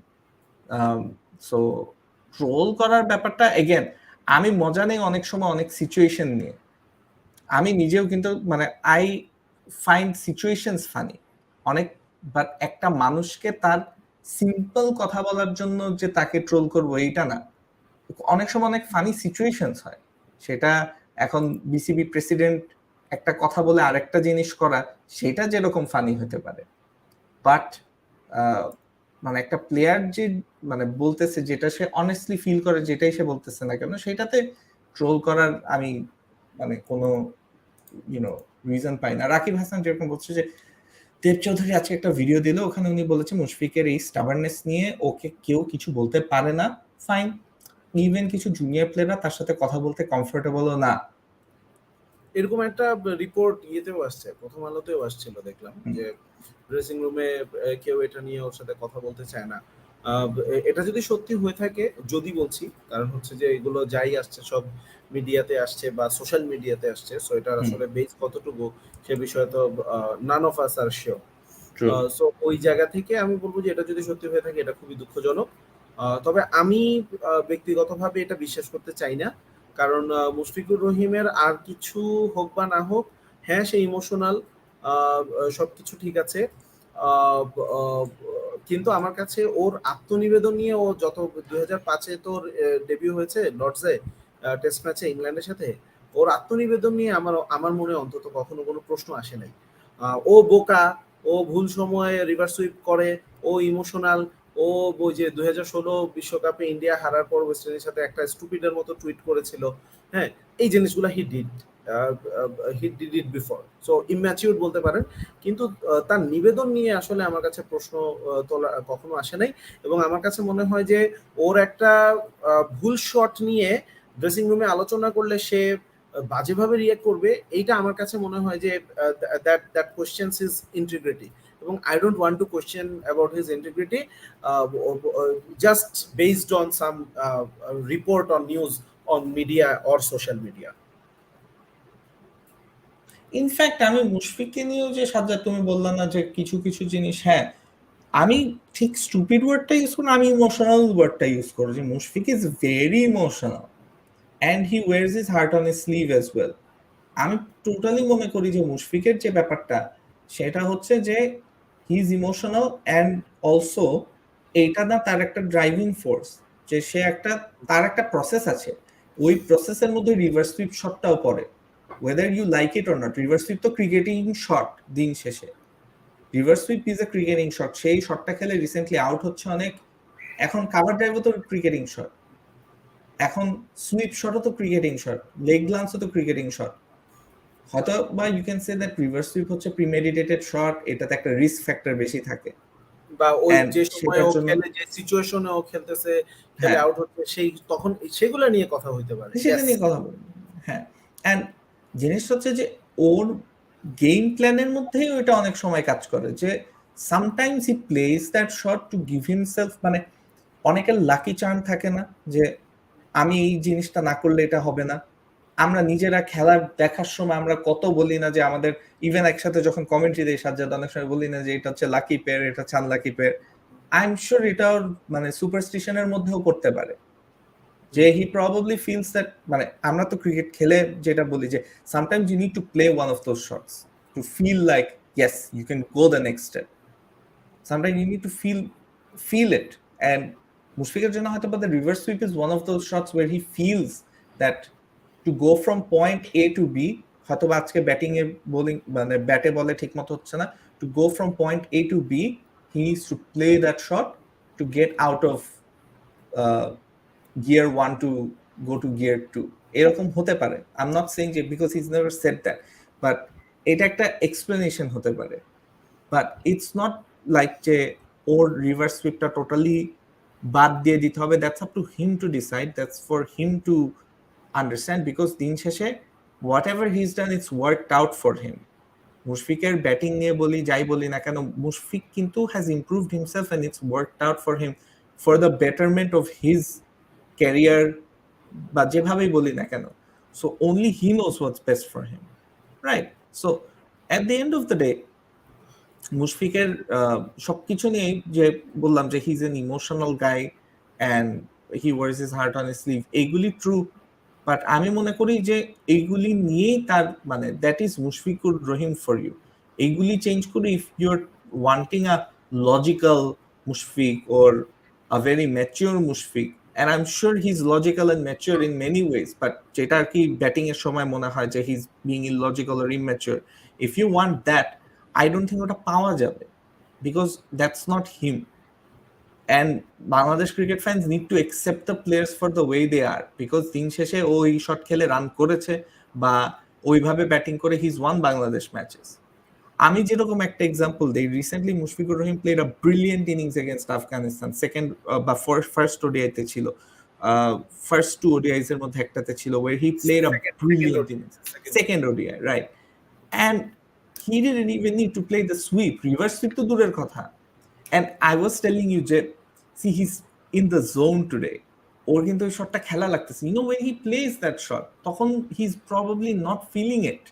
ও সুইপ বা রিভার্স সুইপ না করে সে স্ট্রেট ব্যাটে সে লেগ সাইডে খেলতেছিল, and he was playing a very square on drive, and he was driving it but very square of the wicket, deep mid wicket and deep square leg, এই দুটার মাঝামাঝি রিজেন দিয়ে সে বল প্রায় সময় পাঠিয়ে দিচ্ছিল এগেইনস্ট দ্য স্পিন।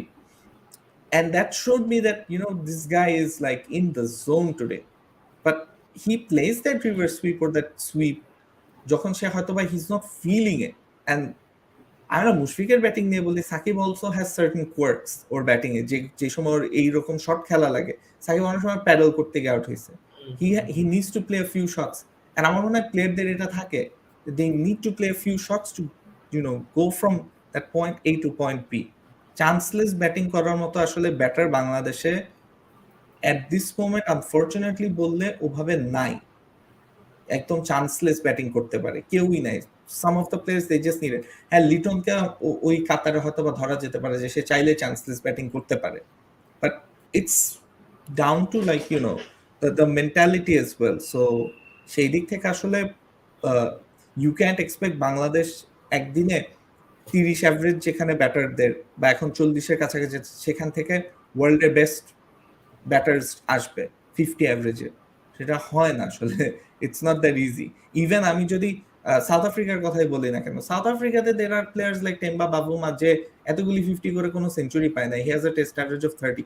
সাউথ আফ্রিকার পুরো ব্যাটিং লাইন আপটা দেখলেই তো there are no batters with an average of over 40 south আফ্রিকায় নাই, এবং who knows আসবে কবে, কারণ টেস্ট ক্রিকেটেই batting is getting tougher and tougher, more tougher pitches to play on and everything. But anyways, আমরা মানে ডিসকাশনটা মুশফিককে নিয়েছিল এটার জন্যই করলাম। তানবিন ইবনে কামাল বলছে যে কেশব মহারাজ বিলো অ্যাভারেজ প্লেয়ার। আমার কাছেও মানে কেশব মহারাজকে আহামরি কিছু লাগে না সত্যি করে বলতে। হি ইজ আ ইউটিলিটি প্লেয়ার, যে সাউথ আফ্রিকার ওই কি বলে যে দলে একটা স্পিনার লাগবে দেখেই থাকে, বাট সে মোটামুটি যখন স্পিনিং কন্ডিশনস পায় তখন সে ওটার খুব ইউটিলাইজ করতে পারে। He is a player with a big heart, batting এও সে ওরকমই, যে he is not a very talented batter or anything, but he is useful, মানে he is that sort of player যাকে আসলে লাগে, আগলি ক্রিকেটার্স লাগে। Keshav Maharaj is your ugly unglamorous unsexy cricketer, যারা আসলে টেস্ট ক্রিকেট খেলার জন্য লাগে। খারাপ নয়, বোলিং দেখতে ভালোই লাগে, বোলিং দেখতে ভালো লাগে, তখন ওটা বললাম। হ্যাঁ বোলিং দেখতে, even the innings he played, যে শটগুলি সে খেলছে খুব সুন্দর সুন্দর শট খেলছে, সুন্দর সুন্দর শট খেলছে। হ্যাঁ, বাট মানে when I talk about like overall মানে প্লেয়ার, মানে কিছু থাকে না যে গ্ল্যামারাস প্লেয়ার, লাইক ওকে নিয়ে ওই হাইপ কখনোই হবে না, because he will always perform in certain conditions under against certain teams. ও যেরকম সাউথ আফ্রিকা লাস্ট টাইম যখন নিউজিল্যান্ডে গেছিল, হি one south Africa test match, man of the match হয়েছিল in New Zealand, So uh, that will go unnoticed actually because he's just that sort of a player. But এরকম player দরকার হয়, and I wouldn't say যে he's ever going to be a world class player. এটা হবে না. He's old right now. Minhajul Karim, Asif, what do you think about Shoriful? He's playing all formats, injury. শরীফুলকে নিয়ে সাজ্জাদ, আমি তো শুরুতে প্রশংসা করলামই। না শরীফুল এবং তাসকিন দুজনের কথাই বলছিলাম আজকে যখন ফাস্ট বোলারদেরকে নিয়ে কথা হচ্ছিল শুরুতে, তখন কিন্তু বলছিলাম যে মেবি টেস্ট ক্রিকেটে এবাদত, রাহি, খালেদ এদের উপরেই আমাদের মূল ফোকাসটা রেখে তাসকিন, শরীফুল ওদেরকে শাফল করে খেলানো উচিত, considering pitch, considering condition, considering opponent, ওভাবে খেলানো উচিত। কারণ অল ফরম্যাট প্লেয়ারদের বিশেষ করে যদি ফাস্ট বোলার হয় তাহলে আসলে এটা খুবই খুবই কঠিন তাদের জন্য মেনটেন করাটা। এবং আই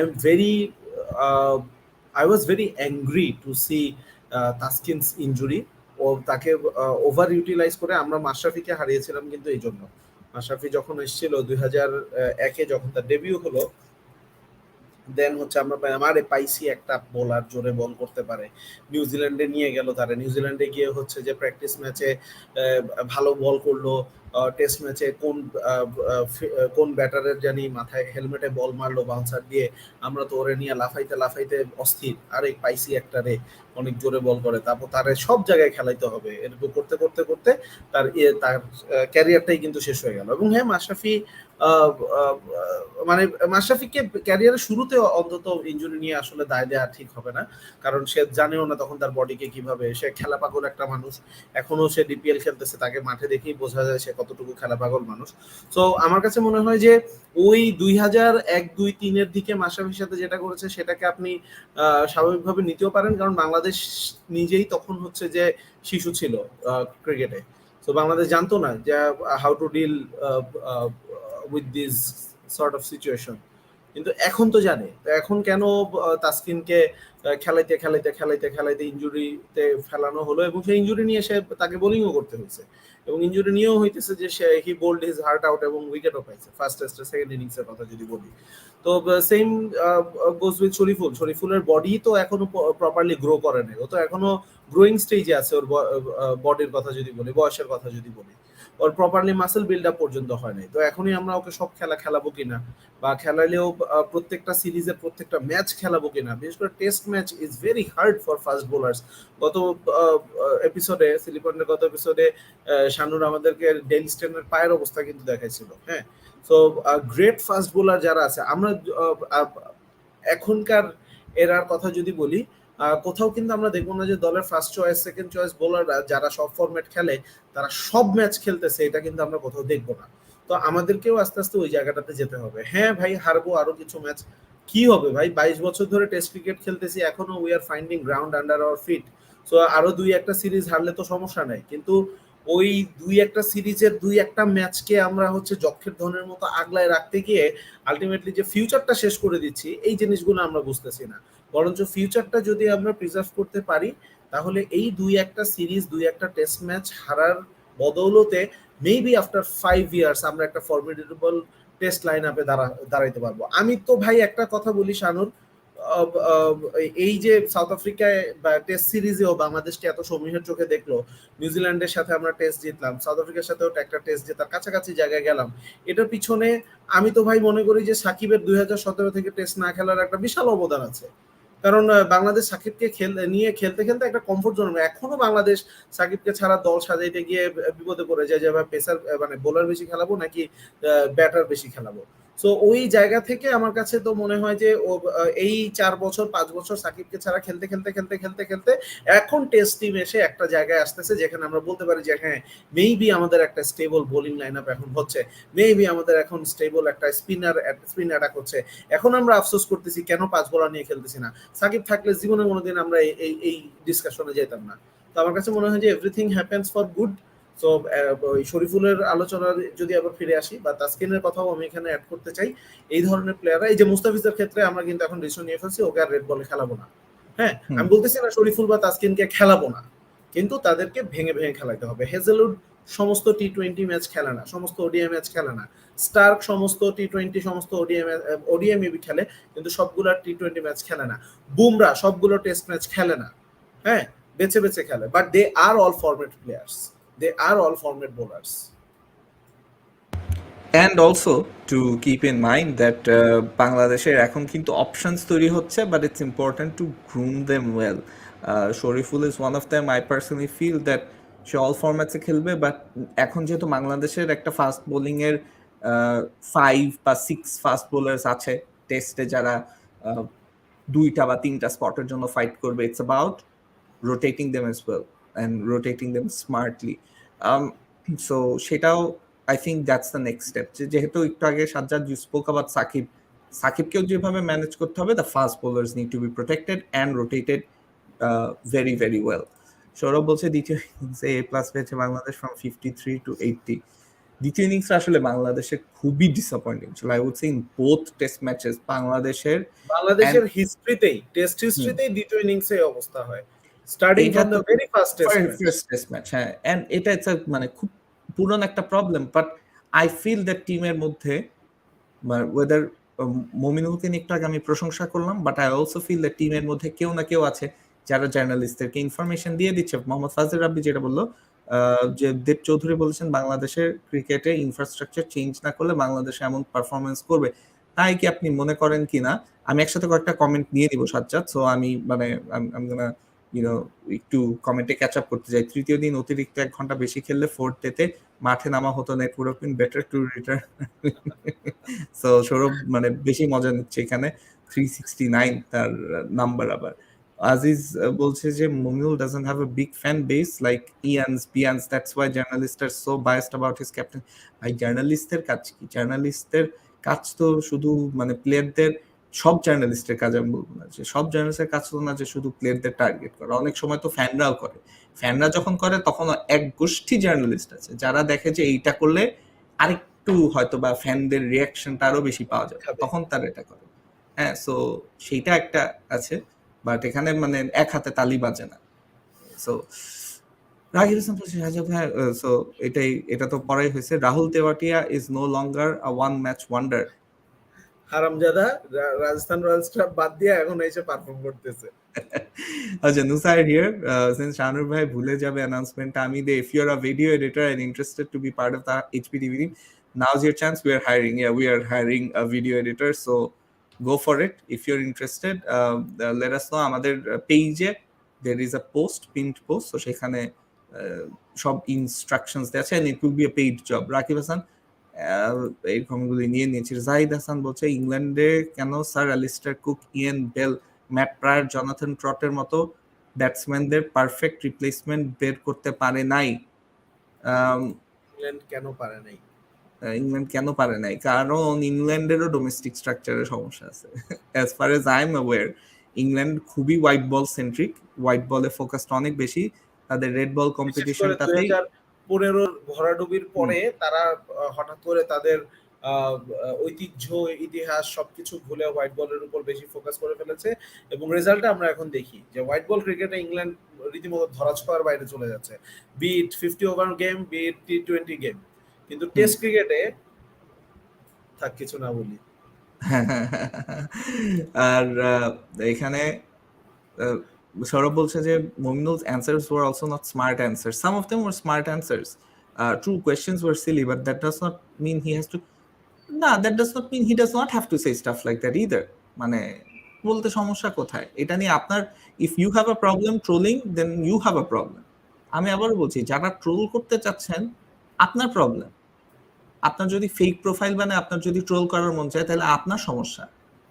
আমি এটা I am not targeting you Sourav, but আমি জাস্ট মানে ইন জেনারেল বলছি যে যারা ট্রোল করে সোশ্যাল মিডিয়াতে behind the keyboard without a name, without a real name or real face, তাদের কিন্তু সমস্যা হচ্ছে যে তারা নিজেরাই এই মানে টক্সিক হিউম্যান বিংস, তারা toxic personalities, they are toxic.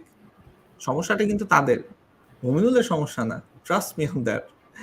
So বা যেই কমেন্ট করছে না কেন, it's not the issue আসলে। not everyone can be smart like Zlatan Fizz, এটা আপনার নিজের চয়েস, এটা আপনার নিজের পার্সোনাল চয়েস যে আপনার ওদের ভাল লাগে, ওকে ভাল লাগে না, এটা আপনার personal choice. It's a simple as that. আপনার জন্য মুমিনুলের চেঞ্জ হতে হবে না, that's your issue, that's your problem. অনেকেই I think there is this sense of entitlement যে আমি একে একে এরকম, মানে যারা ট্রোল করে honestly a lot of them are very entitled. যারা ট্রোল করে তারা মনে করে যে ওদের এরকম না হইলে হবে না। Why is that? আপনারা তো ন্যারো মাইন্ডেড কেন? Why can't you accept people for the way they are? এটা আপনার অ্যাকসেপ্টেবিলিটিতে সমস্যা। হ্যাঁ, এই যে এখানে দেব চৌধুরীর ইন্টারভিউ রাকিব হাসান বলছে দেব চৌধুরী একদিন শোতে আনতে হবে আমার মনে হয়, যে পরিমাণ লোকজন মানে তাকে নিয়ে আজকে কমেন্ট করতেছে। ইন্টারভিউ দেখলাম উনি বলছে শোতে বিবির আনলে এসব কমেন্ট আর আসবে না। আসবে না। হ্যাঁ, হোয়াট ডু ইউ থিংক এটাই তো অ্যাবাউট ইট? এটাই তো ভাই, এটাই তো মানে দুঃখের জায়গাটা। হুম, মানে আমরা তো এর আগেও দেখেছি যে নোমান ভাইকে নিয়েও কিন্তু অনেক কমেন্ট এসছে।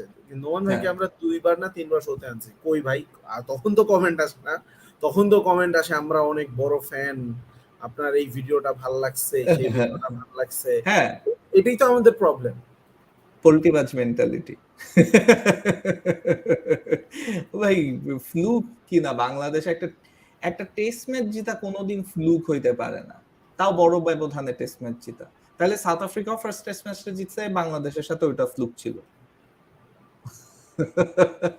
ঠিক আছে, না, আমার কথা হচ্ছে যে আমি জানি না দেব চৌধুরী উনি কি বলেছেন, বাট উনি উনি যদি যে এটা বলে থাকেন। কনটেক্সটটা হয়তো বা বলছে সেটা হচ্ছে যে বাংলাদেশ এটা 1000 বার ট্রাই করে একবার করতে পারবে সেটা নিউজিল্যান্ডে যে হচ্ছে। জিতা সেইটা, but that does not make it a fluke. It means that এটা হচ্ছে একটা রেয়ার অকারেন্স, বাট ফ্লুক না। ফ্লুক শব্দটার মিনিংটা হচ্ছে যে এটার মানে আন্দাজে হয়ে গেছে।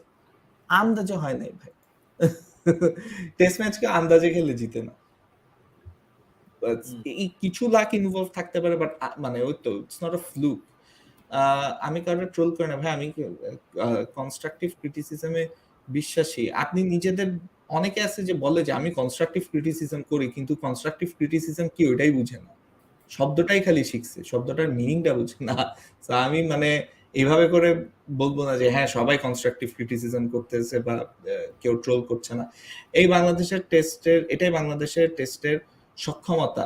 মাঝে মধ্যে যে ম্যাচগুলো জিতে সেগুলো অস্বাভাবিক ঘটনা বাংলাদেশের টেস্ট পরিসংখ্যান বিবেচনা করলে টেস্টের পরিবেশ নষ্ট করে ফেলেছে বাংলাদেশ। টেস্টের পরিবেশ নষ্ট করে ফেলেছে বাংলাদেশ, এইটা নিয়ে আমি কিছুটা হলেও, আমি যদি একটা ক্রিকেট এলিটিস্ট হিসাবে চিন্তা করি, আমারও সেটা মনে হয় যখন আমি দেখতাম বাংলাদেশ 4টা স্পিনার টেস্ট খেলতে নামে, মেকিং আ স্পিনিং ট্র্যাক। ঠিক আছে, সেটা আমারও মাঝে মধ্যে মনে হয়, বা যখন বাংলাদেশ হচ্ছে যখন মানে এরপর আবার ম্যাচ হারে। হ্যাঁ, তখন এগুলি নিয়ে আমার মনে হয়। হ্যাঁ, বাট মানে বাকিগুলো নিয়ে আসলে বাংলাদেশ টেস্টে ভালো না, সেটার জন্য যে ডোমেস্টিক নিয়ে যেটা আপনি বললেন সেটাই। রাকিব হাসান আরো বলছে ভাই আমি তো আর আপনারা দেখছি আর্সেনাল প্লেয়ারদের লিটারালি গালি দিতে বাপ মা তুললে, দ্যাটস ওয়ার্স দ্যান ট্রোল। না, আমি দেই না সেটা। আপনি খুঁজে বাইর করেন যে আমি আর্সেনালের প্লেয়ারদের বাপ মা তুলে দিই, আমি আর্সেনালের প্লেয়ারদের পার্সোনালি অ্যাটাক করছি, সেটা আপনি মানে খুঁজে খুঁজে বাইর করে দেখেন। এটা আমি করি না। অ্যান্ড এটা this is not worse than troll leader. কারণ আপনি একটা প্লেয়ারকে আপনি লিটারালি ছোট করার জন্য আপনি সেটা করতেছেন, সেটা মানে তার একটা কমেন্ট, মানে আনজাস্টিফাইড একটা সিচুয়েশন আপনি তৈরি করতেছেন খেলাটা না দেখে। সেই ধরনের troll is the worst one. আমি কোনো দিনও, আমার খেলায় রিয়াকশন হইতে পারে, লাইভ খেলা দেখে আমি রিয়াক্ট করতে পারি, ফুটবল ম্যাচ দেখে যে এই কি মিসটা করলো, তখন আমি 2-3টা গালি দিতে পারি যে এটা মিস করা উচিত ছিল না, but that does not mean আমি মানে সেই প্লেয়ারটা পার্সোনালি আমি তাকে অ্যাটাক করে বলতেছি। No, no, never. আমি খুঁজে বের করে দেখতে পারেন, কোনো সমস্যা নেই। আমি মানে I very well know what I do. আপনি হয়তো বা বুঝতে পারতেছেন না, সেটা আলাদা ব্যাপার। Again that's your problem. Zubair Hossain ভাই, এমনি একটা কোয়েশ্চেন, বাংলাদেশের জার্নালিস্টরা টিমের এত ইনসাইড স্টোরি পায় কেমনে? একটু আগে আমি যেটা বললাম যে এটা টিমের মধ্যে কেউ না কেউ নিশ্চয়ই ইনফরমেশন লিক করতেছে, সেটা টিমের ম্যানেজমেন্টের মধ্যে হইতে পারে, সেটা টিমের প্লেয়ারদের মধ্যে হইতে পারে, বাট টেস্ট টেস্ট বলি বা ওভারঅল টিমের কথা বলি, যে প্লেয়াররা ভালো থাকার পরেও ম্যানেজমেন্টে তো অনেক সমস্যা আছে, এটা তো আমরা খুব ভালো করেই জানি। তো এটা সবারই দায় নিতে হবে, কেউ না কেউ ইনফরমেশন লিক করে দিচ্ছে, এবং এই ইনফরমেশন লিক করাটা ইট শোজ দ্যাট টিমের মধ্যে সবকিছু ঠিক নেই। এবং এটার জন্য আমি মমিনুলকে একা দায়ী করতে চাই না, আমি মুশফিকের ব্যাটিং এর রিভার্স সুইপকে একা দায়ী করতে চাই না। এটার জন্য আমি তাদের মানে ডিফেন্ড করার আমি জায়গা পাই। It's not one or two things, it's a lot of things. কেউ না কেউ তো নিশ্চয়ই ইউনো সেই ঝামেলা সৃষ্টি করতেছে, যেটার জন্যই ইনফরমেশন লিক হয়ে যাচ্ছে। অনেক কমেন্ট আছে, আরো কমেন্টগুলি নিয়ে ফেলি। সাজ্জাদ আগায় যাই আরেকটু। M S Dhoni also feels for helicopter shot. ওই যে ফিলস বলতে ফেভারিট আর শট কি? কথা বলা হচ্ছিল আমরা যখন আচ্ছা বলতেছিলাম আর কি। আচ্ছা আচ্ছা, হ্যাঁ। Zubair Hossain, who is better, Keshav Maharaj আর Nathan Lyon? Nathan Lyon. Netherland. মানে stats show that Nathan Lyon is better. Can Keshav Maharaj overtake Lyon? He can if he plays enough. He can, and he's a better batter, so he might finish his career with better stats than Nathan Lyon. কারণ I think Nathan line এতগুলো test match খেলার পরে আর কেশব মহারাজ এতগুলো test match খেলার পর I think পরিসংখ্যানে Keshab মহারাজ একটু হলে এগিয়ে থাকবে। Spinning and also keep in mind that Australia play more in the subcontinent than South Africa as well. Australia play in more batter friendly pitches, and Lion কে যখনই আমরা দেখছি যে ব্যাটার ফ্রেন্ডলি পিচেস খেলা হচ্ছে তখন লায়ন আসলে wicket পায় না। South Africa play in fast bowler friendly conditions more, যেখানে মহারাজের কাজই থাকে জাস্ট টু ডিফেন্ড। অস্ট্রেলিয়াতে কিন্তু লায়নের অনেক সময় কাজ থাকে to take wickets as well. মহারাজকে যখনই উইকেট টেকিং এর দায়িত্ব দেওয়া হয়েছে হি ইজ পারফর্ম। মানে আমি আবার শ্রীলঙ্কার সাথে ৯ উইকেট এক ইনিংসে, এন্ড দেন এই টেস্ট সিরিজটা তো আমরা দেখলামই। বান্না শানুর ভাই, আপনি আজিত আগারকারকে is he a legendary bowler Sajjad, please Ajit আগারকারকে নিয়ে কিছু বলো। I don't think he's a legend, no. এটুকুই। আচ্ছা, সৌরভ বলছে Bavuma's a glorified form of আর যে শুরু হয়েছে আপনার ট্রোল করা, ঠিক আছে? Just because he plays for recent day he is being rated a little more than Sumon. ভাই প্লিজ, ঠিক আছে? আপনিও ভালো করে জানেন যে আপনি এটা ট্রোল করার জন্য করছেন কমেন্টটা। জুবাইর হোসেন, হোয়াট অ্যাবাউট শাহিন আফ্রিদি আর পাকিস্তান যে টাইপের টিম শাহিন জিম্বাবুয়ের সাথেও খেলবে, পাকিস্তানের প্লেয়ারদের ফিটনেস এত ভালো হওয়ার কারণটা আপনারা কি মনে করেন? দ্যাটস এন ইন্টারেস্টিং টেক যে পাকিস্তানি প্লেয়ারদের ফিটনেস ভালো। পাকিস্তান যে টাইপের টিম আমি খেয়াল করিনি কমেন্টটা, এই জন্য দেখতেছি আবার। হুম, পাকিস্তান যে টাইপের টিম শাহিন জিম্বাবুয়ের সাথেও খেলবে, প্লেয়ারদের ফিটনেস ভালো হওয়ার কারণটা আপনার ডায়েট একটা বড় রোল প্লে করে।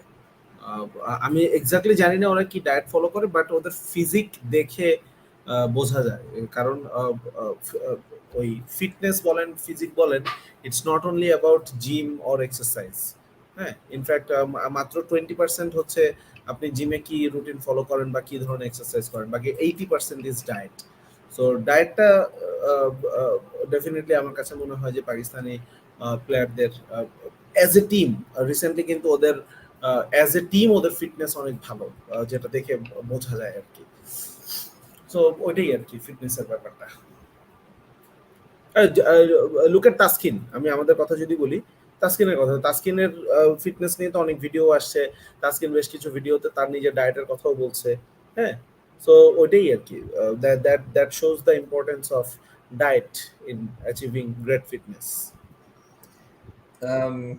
দেন আমরা যদি নেক্সট আসি, 5 বারের আইপিএল উইনার দল মুম্বাই ইন্ডিয়ান্স হারলো টানা 5টা ম্যাচ, হারছে আর 4 বারের আইপিএল উইনার হারলো 4টা ম্যাচ। হ্যাঁ, মানে এইবারের আইপিএল আসলে যে দুইটা নতুন টিম অ্যাডেড হওয়াতে, and also I feel that Chennai Mumbai দুইটা টিমই একটু কিছু জায়গায় কমপ্লেসেন্ট ছিল, কিছু কিছু team selections and everything. They thought that their formula would work, but it hasn't work. যেরকম টিম ডেভিডকে খেলাই নাই মুম্বাই ইন্ডিয়ান্স এত টাকা দিয়ে কেনার পরে। আরো কয়েকটা প্লেয়ার আছে I think they have in the team যাদেরকে আসলে খেলায় নাই।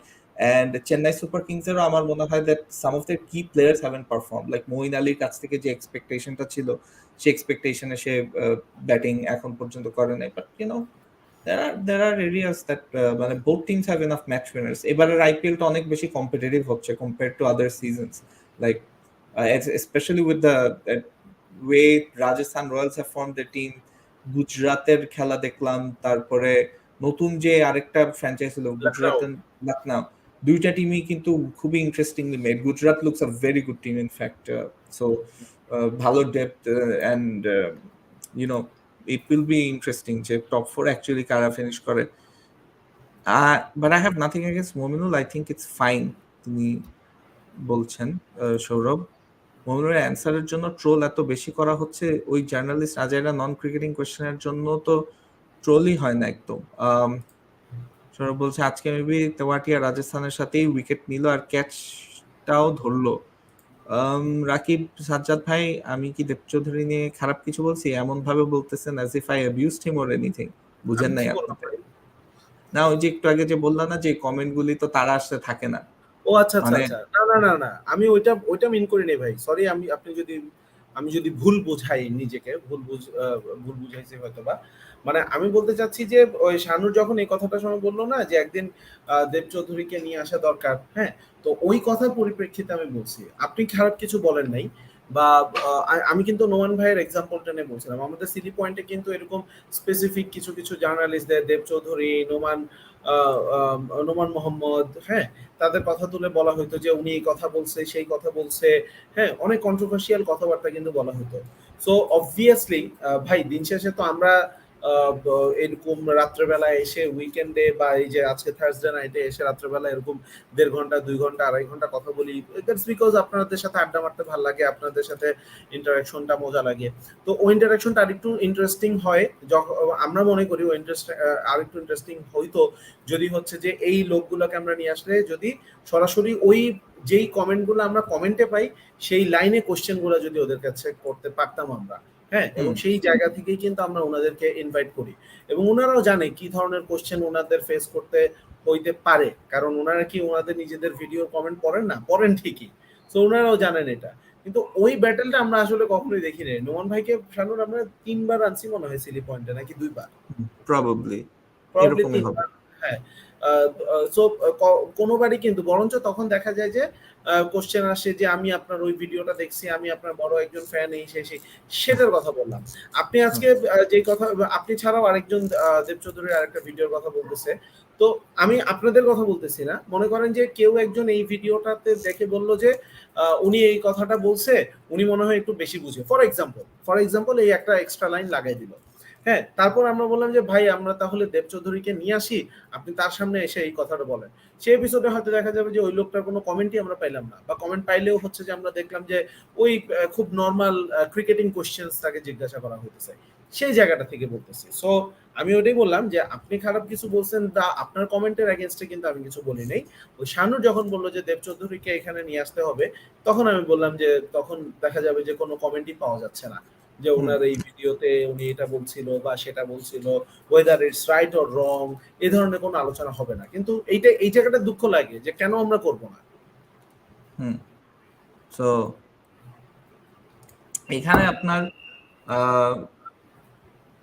আরো দেখি, নাসিফ আনোয়ার বলছে মুশফিকের বর্তমান অ্যাপ্রোচ দেখে মনে হচ্ছে সে তার পজিশনটাকে নিয়ে সেটেল বলে ধরে নিয়েছে। টোটালি নো ডাউট সে বাংলাদেশের অন্যতম সেরা ব্যাটার, কিন্তু ম্যাচুরিটির দিক থেকে সবচেয়ে লো ক্যাটাগরির তাকে নিয়ে চিন্তা করা দরকার ভাই। মানে আবারও মুশফিকের ব্যাপারটা যখন আসলো, তখন আমি আবারও বলি যে ম্যাচুরিটির দিক থেকে ওই তো আপনি একটা মানুষকে ইন হিজ মিড 30s আপনি যদি এখন বলেন যে তাকে মানে চেঞ্জ করতে, আই ডোন্ট থিঙ্ক সে পারবে সেটা। সো আপনি মানে একটা হাতিকে আপনি যদি বলেন একটা ঘোড়ার কাজ করতে, সে পারবে না সেটা করতে, বা ঘোড়াকে যদি বলেন হাতির কাজ করতে, সেটা পারবে না। সো সেইটা আপনার এক্সপেকটেশনের সমস্যা। আমার যেটা মনে হয় যে মানে আপনি যদি এক্সপেকটেশনটা রিয়েলিস্টিক করেন তাহলে আরো বেটার হয়। এটা unrealistic expectation from certain players, that's what I feel.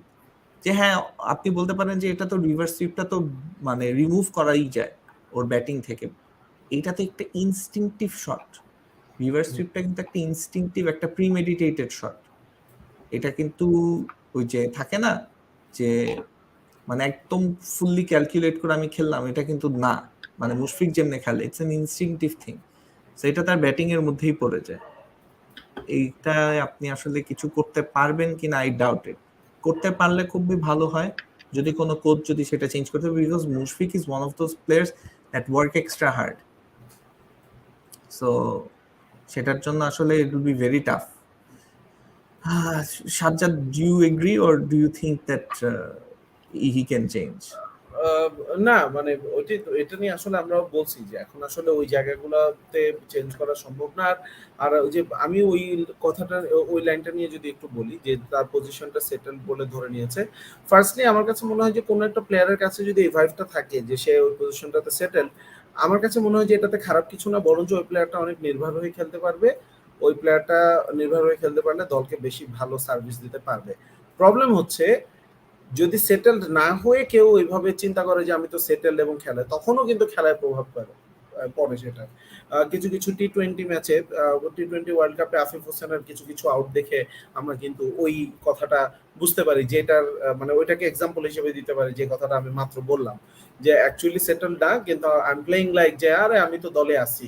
হ্যাঁ, আর এটা গেল এক নাম্বার। দুই নাম্বার জিনিস হচ্ছে যে মুশফিক যদি এই মুহূর্তে তার ব্যাটিং বা টিমে জায়গাটাকে সেটেল বলে ধরে রাখে, আমার কাছে মনে হয় যে he earned it. That's nothing wrong যে এই চিন্তাটা করা যে আমি এখানে খেলতেছি, কারণ সেটা আর্ন করছে এবং হচ্ছে যে that should give him extra responsibility, extra sense of responsibility. তো ওইটাই আর কি বলবো। আর ওই ম্যাচিউরিটির কথাটা আমরা তো আসলে বললাম যে ইমোশনাল, সেটাকে আমি আজকে একটা স্ট্রং ওয়ার্ড ইউজ করেছি, maybe I shouldn't have use that word, যে আমি একটা স্টুপিড ওয়ার্ড ইউজ করেছি, স্টুপিড ওয়ার্ডটা আমি ইউজ করেছি, মেবি সেটা ইউজ না করা উচিত ছিল। সো ইম্যাচিউর কেউ কেউ ইউজ করে। তো ওটাই বললাম যে দিন শেষে হয়তোবা আমরা সেম জিনিসটাই মিন করছি, যেটা বলতে চাচ্ছি আর কি। আর তাকে নিয়ে চিন্তা করা দরকার, এইটাতে আমি এখনো একটু দ্বিমত পোষণ করব। টেস্টে এখনো নাম্বার 5 না, মুশফিককে আমি প্রেফার করবো নাম্বার 4-এ। তো যাই হোক, মিডল অর্ডারের স্তম্ভ হিসেবে আমি এখনো মুশফিকের উপর ভরসা রাখবো। আই পার্সোনালি অলসো মানে যেটা আর কি অ্যাড করবো যে ওই immaturity আর stupid ওয়ার্ড যেটা Sajjad, while you are right that word use করাটা হয়তো বা বেস্ট অপশন ছিল না, but it is not untrue. মানে জিনিসটা হচ্ছে যে immaturity and stupidity go hand in hand. So জিনিসটা হচ্ছে যে it's like a synonym for the other. এখন কোন জায়গায় কোনটা প্রযোজ্য সেটাই হচ্ছে মেইন জিনিস। যে আহ, বাংলাদেশের সবাই যদি একদম ব্রিলিয়েন্ট ক্রিকেট খেলতো তাহলে তো বাংলাদেশ আরো বেশি ম্যাচ জিততো। সো স্টুপিড ক্রিকেট তো খেলে at times, but again it's a team thing. মানে my point is that Bangladesh as a team second test match বা ফার্স্ট টেস্ট ম্যাচে কিছু কিছু জায়গায় কিন্তু Bangladesh did not play smart cricket, they played stupid cricket. মানে ইন আদার ওয়ার্ডস স্মার্ট, আমি হয়তো বা the way I will word it is Bangladesh did not play smart cricket, south Africa played smart cricket. বাংলাদেশের team arguably fast bowlers definitely better, বাংলাদেশের bowling line আপটা arguably better, but South African spinners were just smarter, they use the conditions better. Spinning কন্ডিশনসে কিন্তু বাংলাদেশি স্পিনাররা they spun the ball, but they spun it very slowly. South African স্পিনাররা they spun it fast, and also তারা হাইটটাকে utilise করছে, so they got more bounce. Taller যেহেতু সেটার জন্য বাংলাদেশে এরকম টল স্পিনার আছে 9, যাকে মানে স্কোয়াডে নেওয়া হয় নাই। So that's a different conversation, but it's about how the bowlers were utilised as well. South Africa just utilise their bowlers smartly, much more smartly. Dev Chowdhury fluke টার্মটা, হ্যাঁ এক্স্যাক্টলি, এবং আমি I don't agree with that, if he used it I don't agree with that term, and I am sure তার সাথে যদি আমি সামনাসামনিও কথা বলি he will agree with me. আমি আবারও বলে দিচ্ছি সেটা। সাব্বির রহমান বলছে ভ্যান্ডার ডুসেনকে কিভাবে যে রাজস্থান কিংসে খোদা জানে, আজকে ও 10 বলে 6 করছে, ড্রাইভ খেলতে গিয়ে কি কিপারের হাতে ক্যাচ, ফুটওয়ার্ক নাই, কিছু নাই, টি-20 যোগ্যতাই নাই ওর। ওর ওই দল পায় কেমনে ভাই? আপনি তাইলে ওর ইংল্যান্ডের সাথে ইনিংসটা দেখেন। সাউথ আফ্রিকার আর্গুয়েবলি বেস্ট টি-20 ব্যাটারই হচ্ছে রাসি। এখন আপনি বলতে পারেন যে সে আইপিএল এ বাজে ফর্মে আছে, বাট আপনি আইপিএল এর ফর্ম দেখে যদি আপনি বলেন যে তার যোগ্যতা নাই ব্যাটিং করার, আহ, একটু কি বলবো, ওই যে একটু আগে একটা শব্দ ইউজ করলাম না, স্টুপিড। সো মানে the opinion is stupid, because আপনি এটাকে একটা ম্যাচ বা 5টা ম্যাচ, যেটা একটা ইন্টারন্যাশনাল টি-20 টুর্নামেন্টও না, সেটা দেখে আপনি একটা ব্যাটারের যোগ্যতা জাজ করতেছেন। যার কারণে আমি ডেভাল ব্রেভিসকে নিয়ে আমি কিন্তু এখনো বলি নাই যে সে একটা ওয়ার্ল্ড ক্লাস প্লেয়ার হয়ে গেছে বা সে হচ্ছে you know, but I said that he announced himself in in the world, কারণ সে ফার্স্ট মানে সিনিয়র্স ক্রিকেট এইভাবে করে একটা বোলারের এগেনস্টে সে এই পারফরমেন্সটা দিল। এনিওয়েজ, রাকিব হাসান বলছে আপনি লিটারালি গালি দিছেন for getting a red card against Leicester. আপনি ফেলুকাকেও কয়েকদিন আগে গালি দিছেন।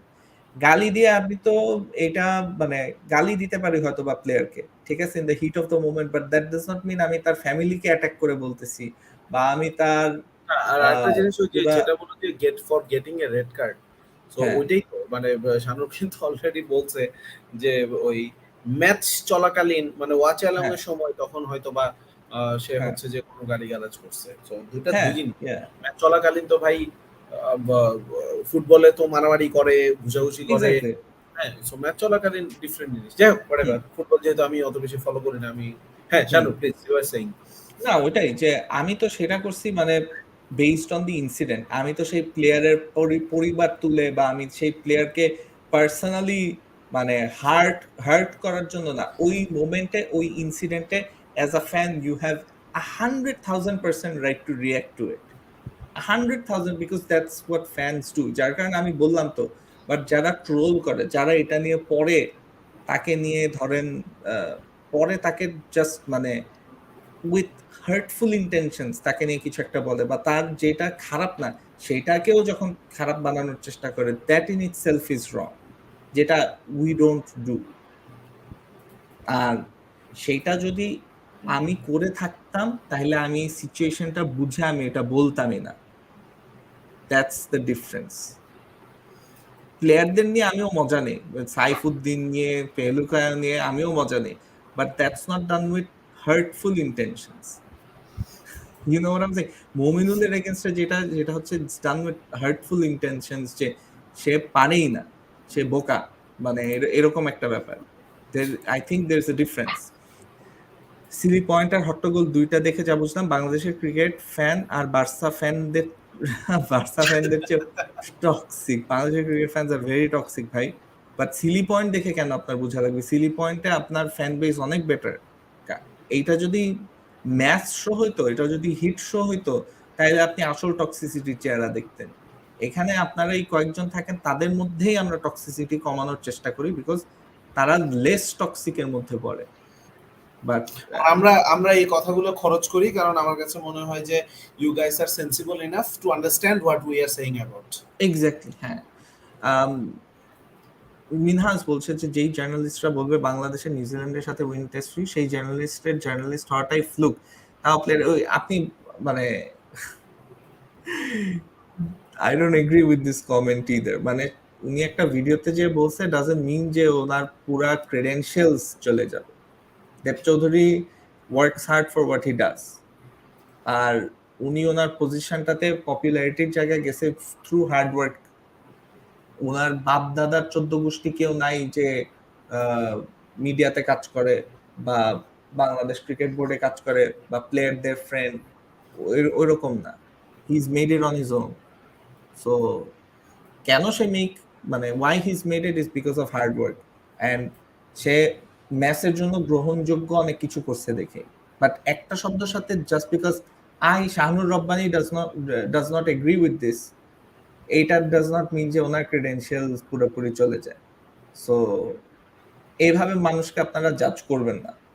মানে আপনার তাহলে মানুষের জাজ করাটা নিয়ে সমস্যা আছে এবং এটা আপনি চেঞ্জ করবেন। সৌরভ 369 বাংলাদেশ 80-তে 10 মহারাজ 4 রান জয়ী। মমিনুল 2 টেস্টে মোট রান 13, মহারাজ 2 টেস্টে উইকেট পেয়েছে 16। Maharaj, so Maharaj is a very good player. মানে এভাবে আপনি যদি বলতে চান, মহারাজ এটা ভেরি গুড সিরিজ, এন্ড বাংলাদেশের মমিনুল স্পেশালি এটা very poor series. Comment almost ধরে ফেলছি। Sajjad, I want to discuss a few things, সেটার জন্য আমি কমেন্টটা নিয়ে আগে গেলাম, বিকজ কমেন্ট ফটফট করে অনেকগুলো আসছে। সাউথ আফ্রিকা সিরিজ আম্পায়ারদের দক্ষতা নিয়ে কিছু বলবেন? আম্পায়ারিং এখন আগের থেকে অনেক ভালো। আমি এটা নিয়ে এর আগেও বলছি, বাট দেয়ার ওয়ার ডিসিশনস। আমরা ওই যে ফাহিম ভাইয়ের সাথে ওই সিরিজ ওই এপিসোডটাতে অলরেডি ডিটেইলে আলোচনা করেছি, এবং অনেস্টলি আমার কাছে মনে হয়েছে সেকেন্ড টেস্টে umpiring was way better than the first test.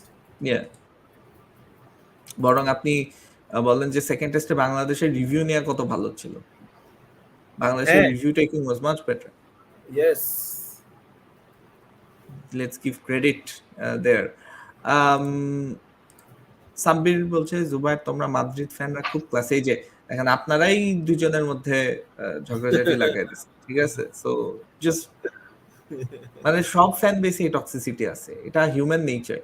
Human নেচারের মধ্যেই টক্সিসিটি আছে, আর সোশ্যাল মিডিয়াতে সেটা আরো বেশি পায়, বিকজ সোশ্যাল মিডিয়াতে এটার একটা কারণ আমি বলি, এটার একটা কারণ হচ্ছে আমি যখন সোশ্যাল মিডিয়া ইউজ করি আমার অ্যাটেনশন পাওয়াটা হচ্ছে আমার ফার্স্ট প্রিরিকুইজিট।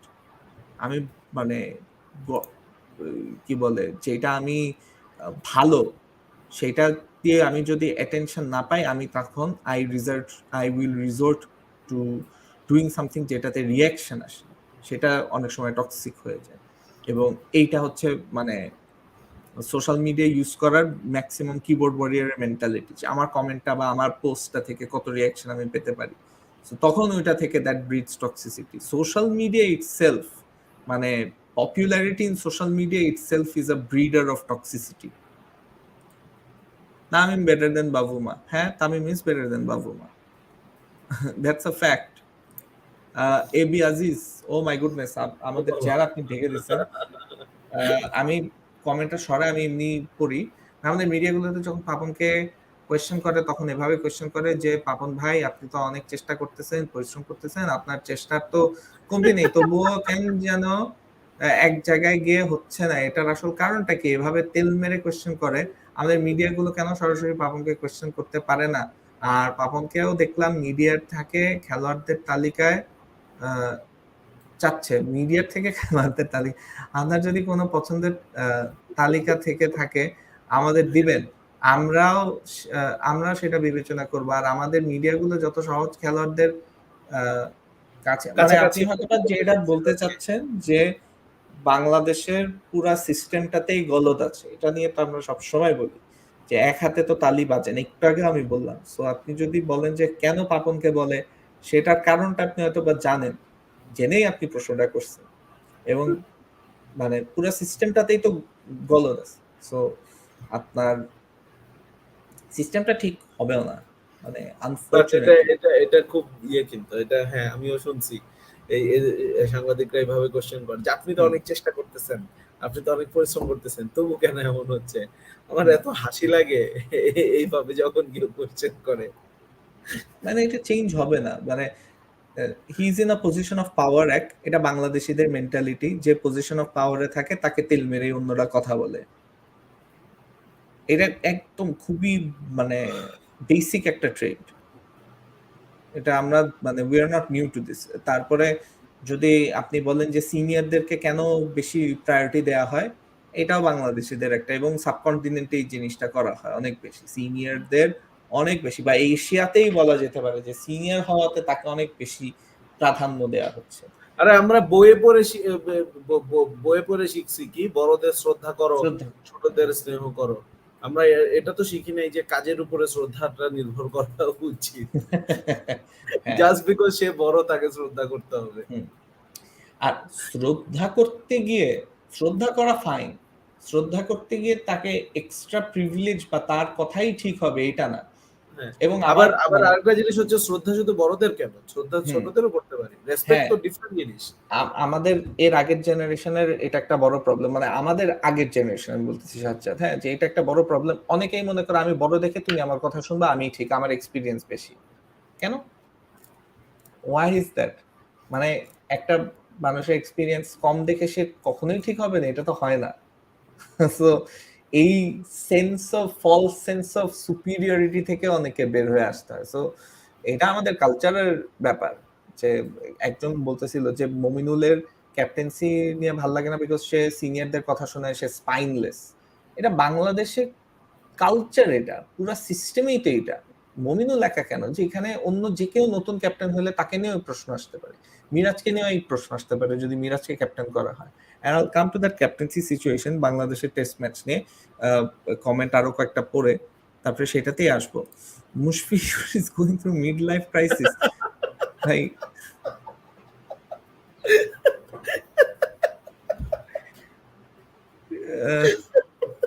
সেটা বলা ডিফিকাল্ট, বাট এটা কি ছিল ভাই?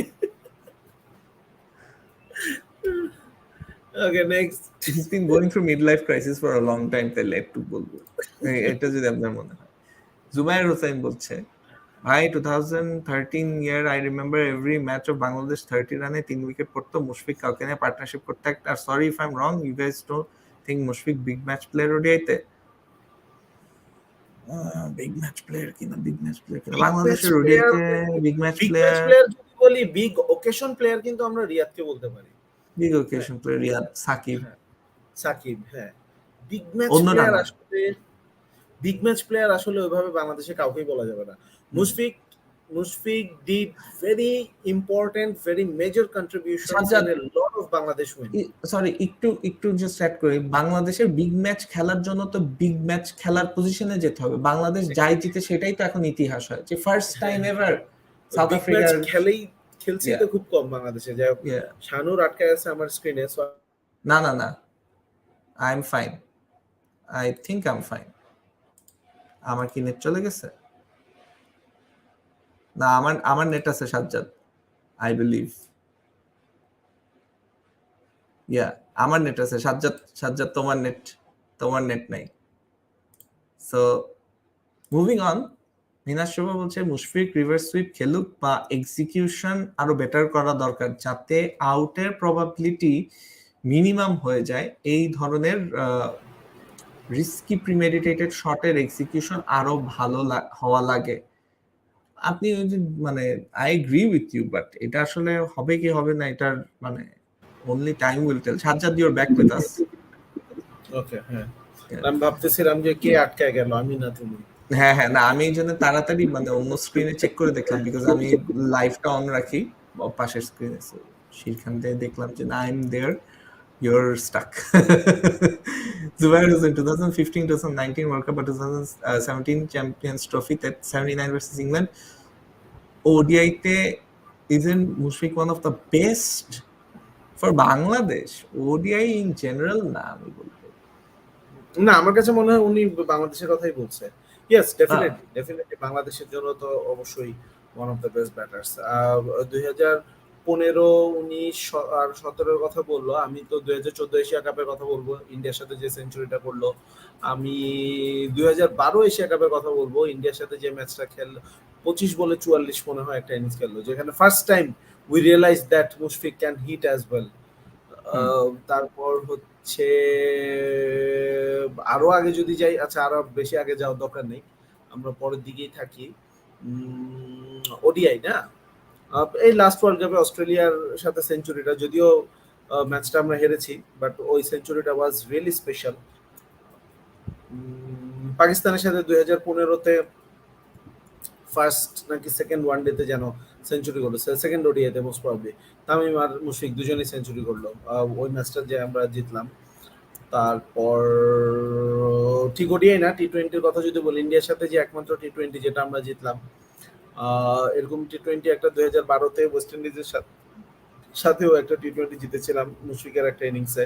শ্রীলঙ্কার সাথে টি-20-তে যেটা 200+ চেস করে আমরা জিতলাম। তো এরকম আসলে মুশফিকের এরকম অনেকগুলা ম্যাচের কথাই আসলে বলা যাবে। অনেকগুলা ম্যাচ হয়তো বা তার নাম্বার অফ ম্যাচের সাথে তুলনা করে রেশিওটা খুব কম হবে, কিন্তু আপনি চিন্তা করেন যে ম্যাচগুলা বললাম, এই ম্যাচগুলোর বাইরে বাংলাদেশ কয়টাই বা ম্যাচ জিতেছে এই সময়টাতে।